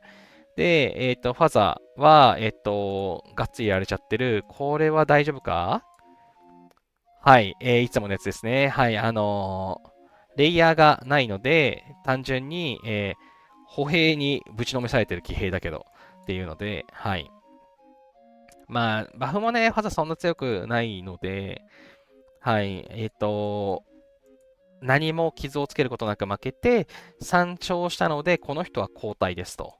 いうことで、また今度、アベトラーみたいなね、人になりましたということで、ディオさんと、アブタラーの対決で、射撃対射撃ですね。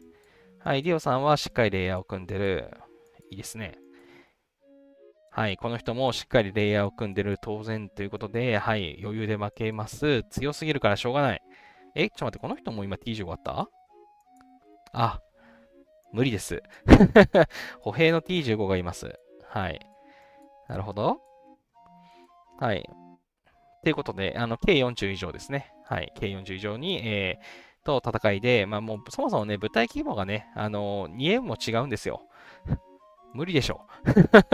無理でしょっていうところで。はい。ディオさんがやられ、レインボーもやられて、レインボーは、大丈夫ですね。レイヤーをちゃんとやってます。はい。もうね、もうとりあえずね、レイヤーにしてればいいと思う。クワン。クワンさんはクワンさん、部隊規模が低いな。1.4M か。うん、なるほど。強いのを上から順に詰め込みましたパックですね。はい。そう、このパターンだと、まあ相手をあんま削れず、5万4000。あ、でも5万4000なら削った方なのかいや、21万。21万。うん、ということで、あ、違う、ディオさんのやつ見るんだった。27万ということで、お、ディオさんさすが。はい。それ嫌がないとね、ちょっと厳しいですね。はい。で、ここで3立てされての、変わりましたの CBB さん対王子。お、これ倒してる。偉い。騎兵対歩兵。あ、相性で勝ってる。あ、おじゃあレイヤーをしてる。いいですね。素晴らしい。もうレイヤーしてるだけで褒める。相手がレイヤーしてなかったら、そりゃ負ける。はい、そう、これがね、あれなパターンですね。相手の方が、部隊規模も2.6で高いので、これ多分計38とか39かなって思いますというところで、別にね、バフもそんなに悪くないんですけど、相手がレイヤーをしてなかったから、こっちが、倒すことができましたというところで、まあ、はい、相手が格上だったので、はい、その他のバフもね、相手の方が基本的には、どっこい以上なので、相手がレイヤー組んでたら多分この結果にはならなかったんだろうなと思いつつ、相手がレイヤーじゃなかったので勝ちましたが、まあ、次にね、出てきた人がきっと強いんだろうな。まあでも 2.8M だから38か39ぐらいな気がすんな。で、あ、歩兵ね。そう、やっぱね、射撃で行く人が多いから、もう私、そもそも射撃 PVP しか持ってないし、私みたいなやつね、もう歩兵で来られたら負けるんですよね。あ、この人はレイヤーがちゃんとしてないけれど、T15 がいる。K40 じゃねえか。まあ、これ多分あれですね。レイヤーがちゃんとしてないというか、多分、部隊転員アップのバフを使ってないから、下までいないだけですね。通常は部隊転移アップ使うと下まで出てくるっていうやつなんだろうな。はい。部隊転移アップ使わないでも 2.8M あるんですね。化け物ですね。私 2M ないですけど。はい。K43 でしたね。はい。K43 には、まあ、勝てないよね。勝てないよね。そうよ。蹂躙されるよ。しょうがないよ。許してくれ。はい。まあ、みんなもうもういいや。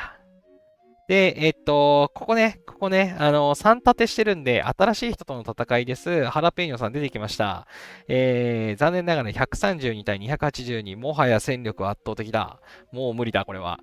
一応、部隊転移アップを、使って、確かエントリーしたかなというところなんですけど、あ、一応の43万、なんか、ちょっとだけ一矢報いたかな。はい。ということで、1275%なんで、やっぱりエレクトラのバフって攻撃時のバフだと思うんですけど、エレクトラのバフ多分これ効いてますね。私、属州都市合わせて1300ぐらいだった気がするんで、そうだよな。3パー24。で、1300ギリギリいかないんですよ。1290とかなんで、そうですね。属州都市がこれ効かないので、1275。なので、エレクトラのアタックしてる時のバフがちゃんと効いてますね。なので、基本的には、攻撃時に有効なバフの、やつで行く方がいいのかなと思いつつ、なんか、相手側のログからだとね、なんか、相手が攻撃してることになってるんで、ちょっと、なんか闇があるかもしれないんですが、まあ、とりあえずね、はい、はい、射撃で覗みましたが、相手の方が格上ですね。はい、残念ながら、その他のバフのレベルが違いますということで、見ていこう。待って。こいつの兵数は 3.5M じゃん。無理だよ。無理だよ。やめてよ。はい。まあ、T14 とかの、はい、射撃兵がしっかり。うわー、レイヤーしてないところに負けてる。悔しい。はい。部隊転アップを使ってないからですかね。多分、中途半端で終了してるのはきっとそういうことなんだろうな。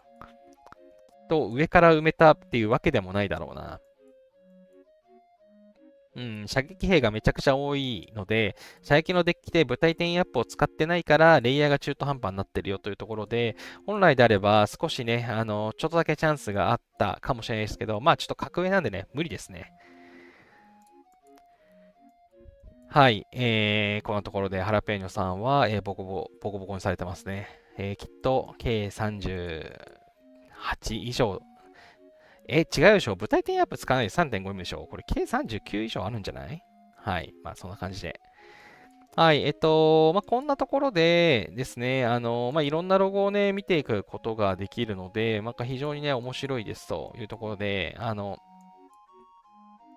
何がおもろいかっていうと、バフとかのね、スクショとかをね、なんか残したりとかすることで、上がったな、上がってないやなっていうのがね、ちょっとチェックができたりだとかするのがね、できるかなというところですかね。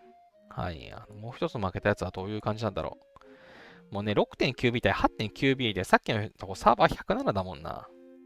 はい。もう、圧倒的歴戦の重さたちだからな。で、それ以外のところはね、うちの方がね、戦力はね、勝ってるんですよね。戦力は勝ってるけど、別にそれだから勝てるということではないというところで、この辺も見ていくと、もうこれやばそう。ほら、もう部隊数が、デュークさんも K39。今ね、K40 になってるんですけど、多分エントリーじゃ K39 じゃなかったかな、多分。3.7M 対 4.1M ということで、規模は、遜色ないかなっていうところなんですけど、騎兵対歩兵になっちゃったんで、相性がね、これきつかったですね。こればっかりは当たり運。はい。歩兵デッキで挑みますが、相手が騎兵のデッキですというところで、はい、騎兵、相性差のところでやられてしまいましたと。ただ、さすがですね、相性が悪いにもかかわらず、1.1M 削ってるということで、25% 近くですね、相手の部隊を削っていますねと。で、これがね、こっから先がね、次に残念ながら繋がらなかった。まあでも、ちゃんとね、削ってて偉いですが。あれヒューマンってそんなにバフ高くないんだな。1091か。射撃ですね。射撃対騎兵なので、ちょっと、部隊の優位性はあったと思うんですけれども、残念ながらバフが低いな。ちょうどヒューマンはもうちょっとバフ上げてほしいな。頑張ってほしいな。彼は計38なはずだぞ。計38、そうやな。計38だった気がするな。私よりバフが低いのはね、もうちょっと頑張れる気がするよ。はい。で、パパですね。パパ、惜しい。頑張ってた。頑張ってた。パパは K38 か K39 だった気がする。騎兵対騎兵か。まあちょっとね、やっぱ相手が強いんでね。これまでの連戦のところで相手のレイヤーが崩れているので、このね、000ってなってると思うんですけど、これね、もともとは、サインアップ時代にはいたけど、度重なる連戦で死んでいきましたというところで、やっぱね、連戦するときつくなるので、しっかりね、次につなげるのが重要なんだなっていうのでね、そう、これおもろいよな。はい。で、次からは、また新しい人ですということで、エルザもね、K39。だけどこれ、バフっていうか、部隊転移アップ使ってない雰囲気がある。射撃対、歩兵。相性。ちょっと、うちのメンバーのじゃんけん運の悪さ。はい、射撃対歩兵というところで運が悪かったですかね。でも別にレイヤーはちゃんと組んであるから、別に単純に、これはじゃんけん運が悪かったですね。バフは、まあ、遜色ないどころか、エルザの方が強かったかなと思うんですけど、やっぱり相性がね、そう、射撃に対して歩兵の方がやっぱ強いのでっていうので、やられてしまっていましたと。まあ、そもそも相手の方が規模も大きいのでっていうので。で、次のジンさん。2.2M 対 3.1M というところで、あれ、あんまり削れてないぞ。これは、そうか、ジンさんは、騎兵対歩兵で相性はいいけど、バフがそんなにね、ジンさんも高くないかなっていうところで、レイヤーはね、しっかり組めていいかなと思いつつ、レイヤーはね、1万もいらないんじゃないかなと思うんだよな。メインのやつが減っちゃうんで、私、もう1000じゃなくて、私、確か600とかな組み方してる気がするんだよな。はい。部隊定員のね、数が少ないんで、割合が大きくする意味が多分ないかなと思ってるんですよねっていうので、はい。っていうので、私、こんな感じでですね、まあ、ログ見るの好きで、結構ね、見ちゃうんですというところで、これ配信でやってると放送事故状態で、ちょっともうやめとこうかな。はい。ただ、まあ、ちょっとね、ここで見てもらえるといいところは、まあ、構成ですね。相手がどういう将軍、もうメインシコフなんて使ってるんだけど、嘘でしょ。そりゃ勝つよ。はい。勝てるわけじゃないじゃないですか、メインシコフなんか。っていうので、はい。当然勝ってますね。当然負傷も少なく、はい。勝利してるのはそういうことか。はい。まあ、相手がね、どういうその将軍の組み合わせで使ってるかなとか、バフのね、雰囲気みたいなのとかをね、見て、で、私が一番気にしてるのは、なんていうか、近しい城レベル、近しい戦力、近しいバフの人と、まあ、比べてね、なんというか、少しでも追いつけたかなみたいなのをね、見るのをね、楽しんでいます。はい、マティなんかはね、まあ、私より二回りぐらい、計38かな、うん、私よりも、はい、全然上なんですけど、1349なら頑張れば、ね、追いつけるんじゃないかと思ってね、そのちょうどいい目標なので、はい、あんまりね、強い人、目標にしても勝てないんで、挫折するんですけど、このね、ちょうどいい目標の人たちのログを見て、近づけただろうかみたいなところをね、見るのはね、あ、ハラペーニョさん一生してるじゃないですか。そこはね、面白いかなと思ってますと。これ何？あ、エレクトラ対理性。理性には負けない気がする。はい。まあ、相手のバフがそんなに強くないんでっていうところですかね。あ、もうそもそもエレクトラ使ってるのに騎兵でナメプじゃねえかっていうね。はい、OK です。で、次のところで順当に負けてるんで、だらしないですね。もう負けちゃいました。歩兵じゃん。無理だ。1256対1275。火力には、遜色はないけれども、相性のところで勝てませんでしたというところで。そう、相性もあるので、この同盟対決戦のね、そう、同盟対決戦ね、出来上がった時にも私言ったんですけど、これ、なんか、私は見てるのすげえ楽しいんで、はい。で結果もね、リワードもたくさんもらえるし、戦場をね、やりたくないっていう人、結構いると思うんですけど、これ疑似戦場みたいな感じで PVP のね、練習ではないんですけど、まあ、この構成なら勝てるかなみたいなのって、毎週ね、見ていけるっていうね、素晴らしいあれだと思うんですよ。どうしても時間が合わないっていう方も、この同盟対決戦だったら、時間縛られずにね、勝手に戦ってくれるんで。っていうので、なんか PVP が苦手だなとか、やりたいけどちょっと怖くてまだできないとか、勝てるかどうかがわかんないっていう方は、この同盟対決戦でエントリーしてもらえるとね、いいのかなっていうのと、とはいえ、レイヤーしないで、T14 ぶっ込みましたみたいな人とかがね、優先的に選ばれちゃう残念な仕様なので、はい、まあちょっと、まあちょっとその問題についてはね、どうしていくのかはちょっと悩ましいところではありますが、はい、R5 とか R4 がそのメンバーをね、入れ替えできればいいのかなと思いつつ、それ負担が大きすぎから、それはそれでよくねえなとも思うしっていうので、はい、まあいいや。といったところで、まあ、個別の反省はね、また後ですることにしての、同盟対決戦のログでした。はい、うちはプラチナムの、3位というところで終了しています。リワードのね、交換が、来週1週間はお休み期間で、このショップがね、ずっと開いてると思うので、必要であればね、この交換してもらって、この7デート17時間あった後、つまり来週の金曜日から、またね、新しい、1ヶ月間かの、この対決戦ショップのシーズンになりますので、またね、そこまでにレベルアップして、やりたいなというところで、はい、私はね、レベルアップ要素あるんで、はい、集結の場を計37にして、はい、たくさん部隊定員数を増やして臨もうと思っています。これが楽しみでしょうがない。はい、というところで、はい、JAL さんのキモい、データチェックでした。さあ、ずっと放置していた。そう、これね、もう R4 のね、これもう責務なんで、新しいクエストにしてあげないと、もうしょぼいクエスト誰も欲しがらないからずっと残り続けるっていうね、地獄のシステム。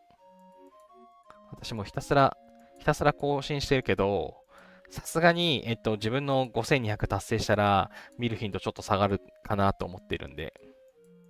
よいしょ。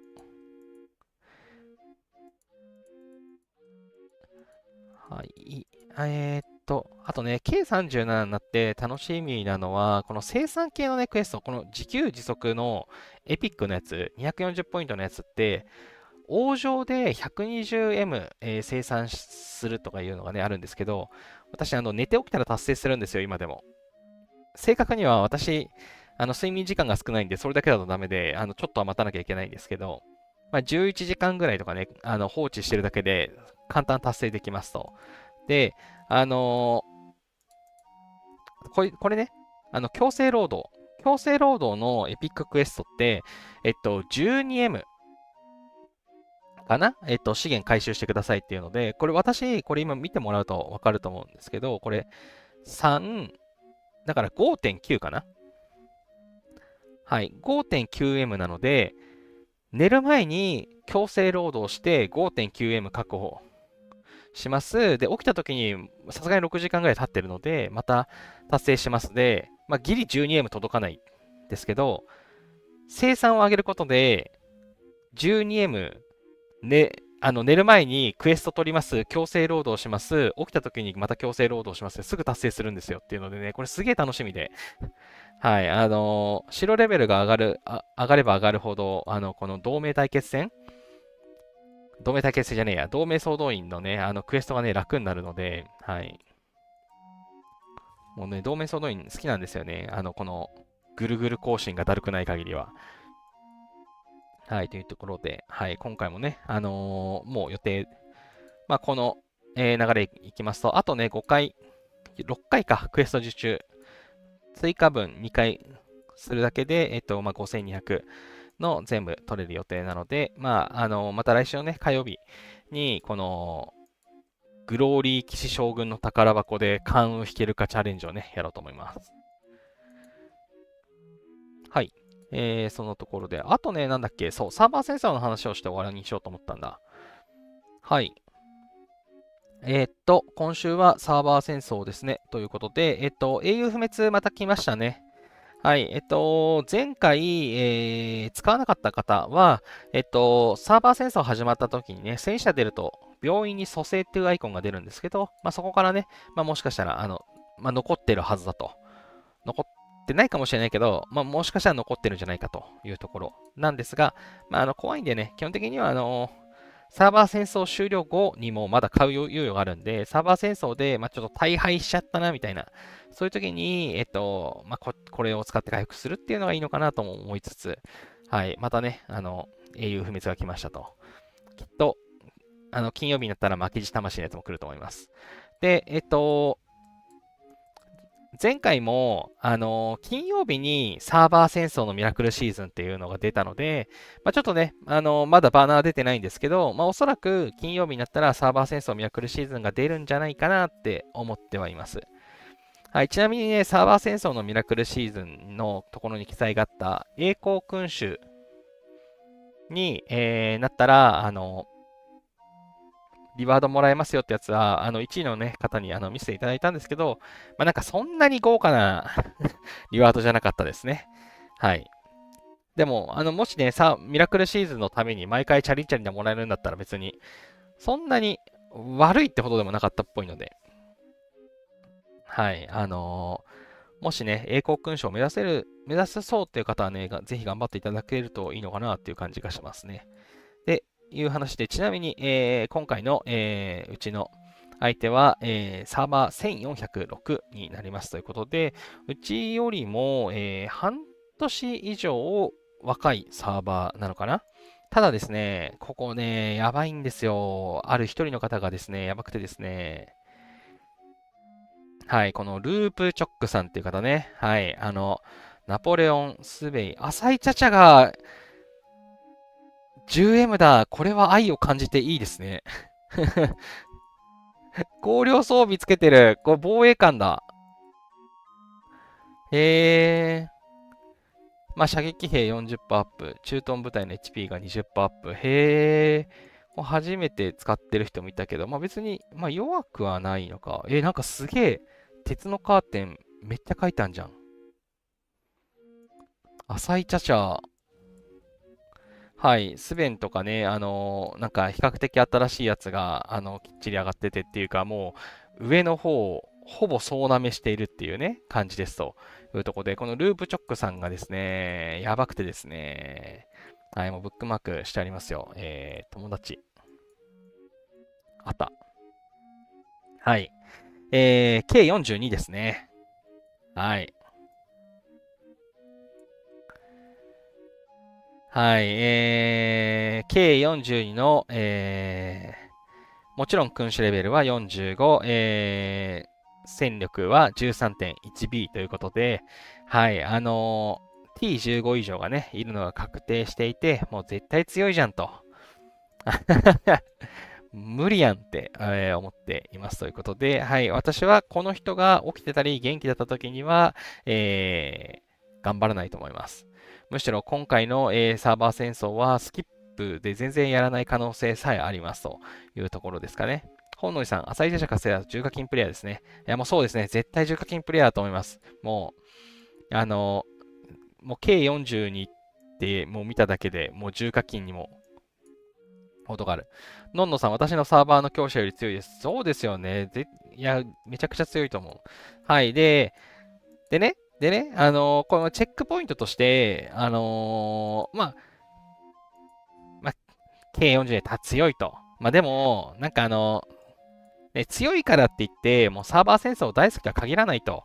まあ、王家の盗賊ももうあと10分でなくなっちゃいますよということで、アクティブとは限らないから、そこはね、ちょっと調べようと。ってことで、はい、これね、凱旋門見に行きます。凱旋門。あれ前回のサーバー戦争で1位だな。実績記録見てみよう。サーバー戦争で1位になった回数17回で圧倒的栄光君主だなということで、はい、この方は、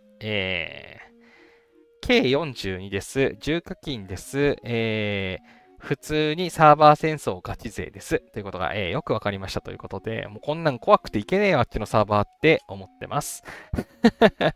はい、便利ですね。はい、これ、赤羽もアンロックしてますね。この、名前忘れちゃった。文化遺産か、レベル3になってるんで。はい。コンサーもね、200以内に1回300以内か、これは。はい、1回なってますし。はい。あんまりね、見てなかったけど、この実績記録いいですね。相手のサーバーの、誰がサーバー戦争ガチ勢なんだっていうのがね、よくわかる。はい。非常に素晴らしい。はい。ということで、なんか残念ながらね、めちゃくちゃめちゃくちゃやばそうというね、はい、ことがよく分かったので、必ずね、チョップさんが寝てる時に私は動こうと、はい、誓いました。ループチョックさん。はい、今まで、そのサーバー戦争のやつがね、その水曜日に、バナーが出てくるじゃないですか。バナーが更新されて、相手サーバーのランキングがね、確認できるようになりますということで、だいたい将軍ランキングとか階級ランキング、個人戦力ランキング、この辺はね、これまでも見てたんですけども、この前のね、栄光君主話で、実績確認っていうね、技を知ったので、この人、階級ランキングそんな高くないけど、君主レベル45なんだ。すげえな。はい。これ原種じゃないのもったいないな。原種バフ取った方がいいんじゃないか。そうだよね。ループ、戦力ランキングじゃない。戦力が高いな。当たり前だ。階級ランキング。階級ランキング。階級ランキング原種じゃないんだ。あ、でも下がった感じなのか。なるほどね。この、キウイさんが頑張ったんだね。まあいいや。はい。ということで、これまでね、相手のその強さの指標みたいなところをランキングでしかチェックしてなかったんですけども、これはね、むしろ、ここのランキングよりも、より生きた情報として、この凱旋門のチェックね、おすすめですね。はい。これもう全然気づいてなかったです。はい。この凱旋門でサーバー戦争のね、前回誰が頑張っただろうとか、実績記録から誰がサーバー戦争に上位になりがちなんだろうっていうね、ここを見とけば、この人たちが寝てる時に動こうだとか、なんかめっちゃ強い人がいるけど、サーバー戦争別に頑張ってなさそうだな、みたいなのがね、チェックできそうだなっていうので、はい。いいですね。ちなみにループチョックさんは、4番目の王様ですね。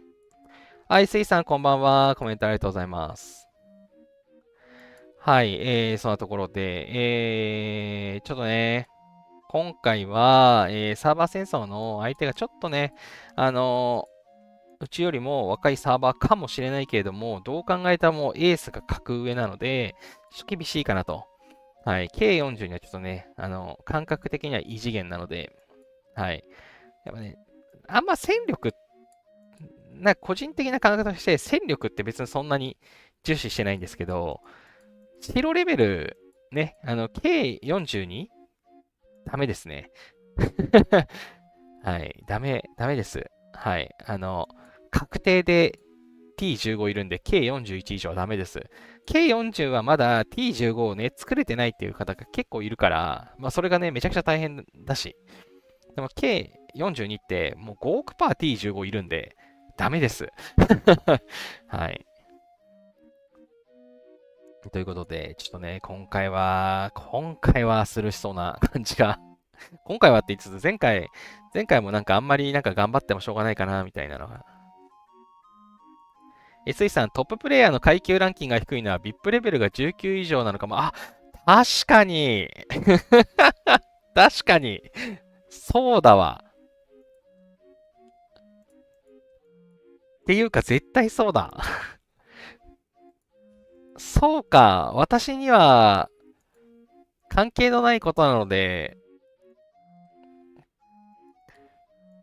思いもしなかったけど、VIP19、名誉原種な可能性ありますね。それだ。絶対それだわ。だって、ね多分、1400台のサーバーって、今1年とかじゃないのかな。どうなんだろう。ちょうど1年とちょっと経ちましたとか、多分そういうレベルだと思うんですよね。なのに、K42 っていうことは、まあ、相当課金1、10、100、1000万、10万、100万、1000万、うん、8桁ぐらいはいってんじゃないかなっていう感じがするし、8桁も課金してたら、それは VIP レベルも上がるよな。うん、そうですね。それはね、多分、その通りだと思います。もうこの人別にランキングこだわる必要がなくて、もうすでに原種だわ、ずっと。いやー、バフがえぐい。バフがえぐい。まあいいや。はい。月見さん、だから階級落ちても気にしないってことですか？あ、そうそうそうそう。階級ランキングが落ちたとしても、私なんぞが VIP13 なんで、この方多分やっぱ VIP19 な気はしますと。で、そう、VIP19 だったら、もう別に、階級ランキングが、たとえ100位とかになったとしても、もう名誉原種なので、ずっとこの原種バフが、もらえます。これね、階級詳細のとこ見てもらうとわかるんですけど、10位以上のバフと比べても、やっぱ原種バフはやっぱね、さらにえぐくて、はい。属種の多種の数とかはね、変わんないんですけど、やっぱ回復速度とか、行軍速度ってめちゃくちゃ重要なので、はい。そう、なので、そう、私ね、以前、どこかの会話のところで、そう、私は階級ランキングで、この、階級でね、上位を狙ってるんですよって話をしたときに、私は VIP レベルで名誉を取って、こっちの方が手っ取り早かったんで、こっち取りましたっていうのをね、聞いたことがあって、あ、なるほど、なるほどって。確かに、この、階級ランキングってね、めちゃくちゃ大変なので、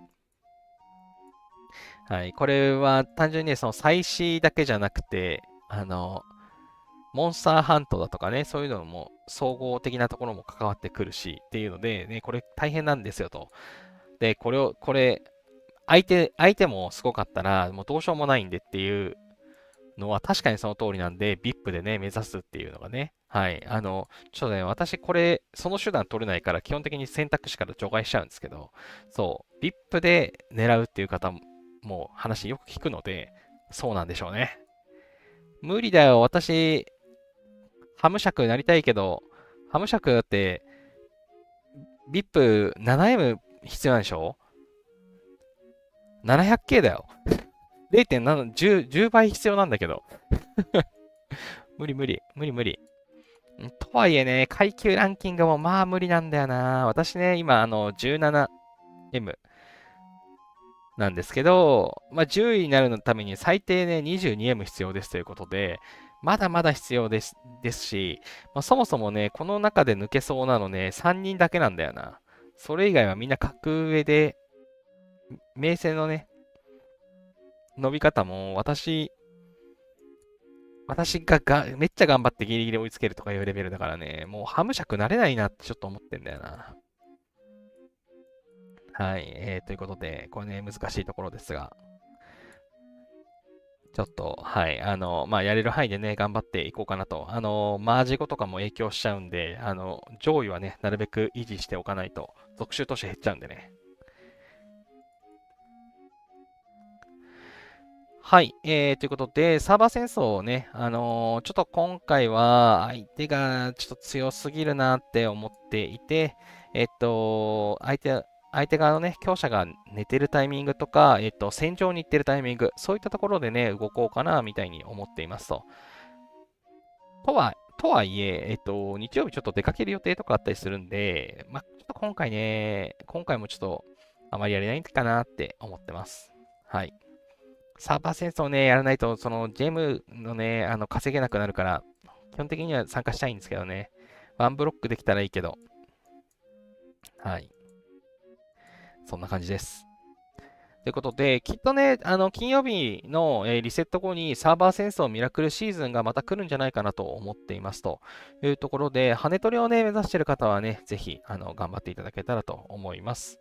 はい。で、あと最後に、今週で、はい、アルティメット・ウォー、コンスタンティノーブルの戦い、シャロンの、組み分けにね、影響するコンスタが、ラウンド4ですということで、今回でラストです。はい、ということで、ちょっとね、うちの同盟は、3連続負けてしまったので、最後ぐらい勝ちたいなとは思っているんですけども、どうなるだろうかというところなのですが、はい、このね、同盟ランキングに応じて、シャロンのね、リーグが変わってきますよというところで、よいしょ。カタラナウムの戦い。リングウォーじゃないのよ。カタラナウムの戦い。はい。なるほど。出てきてないのか。はい。大陸ランキング256位以上がメジャーリーグ。1280までが、エリートリーグ、それより下だと、ジュニアリーグということで、前回うちの同盟はね、4回勝ってだったかな、メジャーに入れたんですけど、今回はちょっとエリートに行けるかどうかもちょっと怪しいんじゃないかっていうね、ところでありますと。だね、あれが変わる、なんかめっちゃユミルいるんだけど、これでは参加しよう。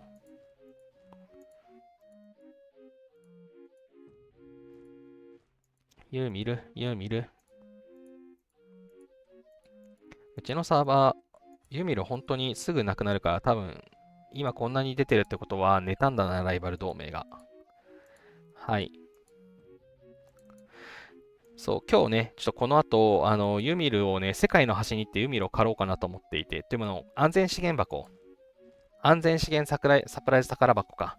はい、これがね、1日35個、5回まで受領できますと。で、私明日ね、出張かつ日中全然見れないのが分かってるので、行きの電車までに35終わらせなきゃいけないから、でも多分無理だから、もう夜のうちにね、終わらせておこうかなというところで、後でね、なんかマップの端っことかに行って、ユミルレベル1を借りまくろうかなと思ってます。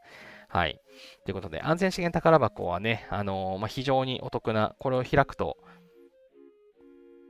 この 1M 安全宝箱が20個、20M 分ですね。どれかがもらえますというところの、めちゃくちゃ美味しいね、アイテムなので、毎日ね、35個集めましょうというところで。これね、なかなかね、なんか毎回ドロップするわけじゃないんで、はい、ちょっとこれ大変なんですよね。で、その大変な状態で寝て明日に持ち越すと絶対に後悔するんで、はい、ちょっと、これをね、回収してから寝ようと思っています。はい、ということで、そういうユミル狩りのね、旅に出なきゃなと思うので、そろそろ、よいしょ。終わろうかなというところで、このぐらいでいいや。はい、一通り話したかな。イベントのところも話をしたと思います。一応最後におさらいをしておこう。誇りまみえる帝国の宝庫ですね。はい、これ今日までです。忘れずにね、鍵を引き切るのと、ショップで交換するっていうところね、今日中に、リセットまでにね、やっていただけたらと思います。で、あとは、こっち。王の花道ですね。王の花道が今日までなので、お気をつけください。っていうのと、激特イベントの、スーパー強化がね、もう、イベント終了になってて、今交換タイムなので、こちらもね、忘れずに交換しましょうと。で、順当に行けば、待ち望んでいる戦術研究が、明日のリセット後に来るかもしれないというところで、私はちょっと後から確認しようと思いますので、はい、これをね、待ち望んでいます。ユミルゴ参加したい。はい、そんなところで、イベントのね、振り返りのところでした。本当はね、火曜日に、いつものね、画像を X に投稿したかったんですけど、ちょっと今日は、今週はね、無理でしたね。ということで、後で投稿していこうということで、はい、こちらですね。はい、もうすでに、時は進み、4月25サーズで4時以降のところにはなっちゃってますが、はい、今週はね、はい、この後、サーバー戦争があり、なんか同盟対決戦のサインアップ、今回ないから後で消しとこう。はい、こんな感じになっています。来週のね、月曜日までが、また長期イベントの期間ですということで、資源の還元イベントね、しっかり使い切るように皆さん頑張っていきましょう。というところで、今日の配信はこれにて終了します。来週は火曜日、予定通りですね。通常通りの火曜日10時から配信を予定してます。今回はね、今週は変則的でちょっとご迷惑をおかけしましたというところで。はい。それでは、また来週の配信でお会いしましょう。今日の配信も、皆さん来てくださってコメントしてくださってありがとうございました。よかったらチャンネル登録や高評価していただけますと幸いです。ということで、また来週お会いしましょう。おつじゃる様でした。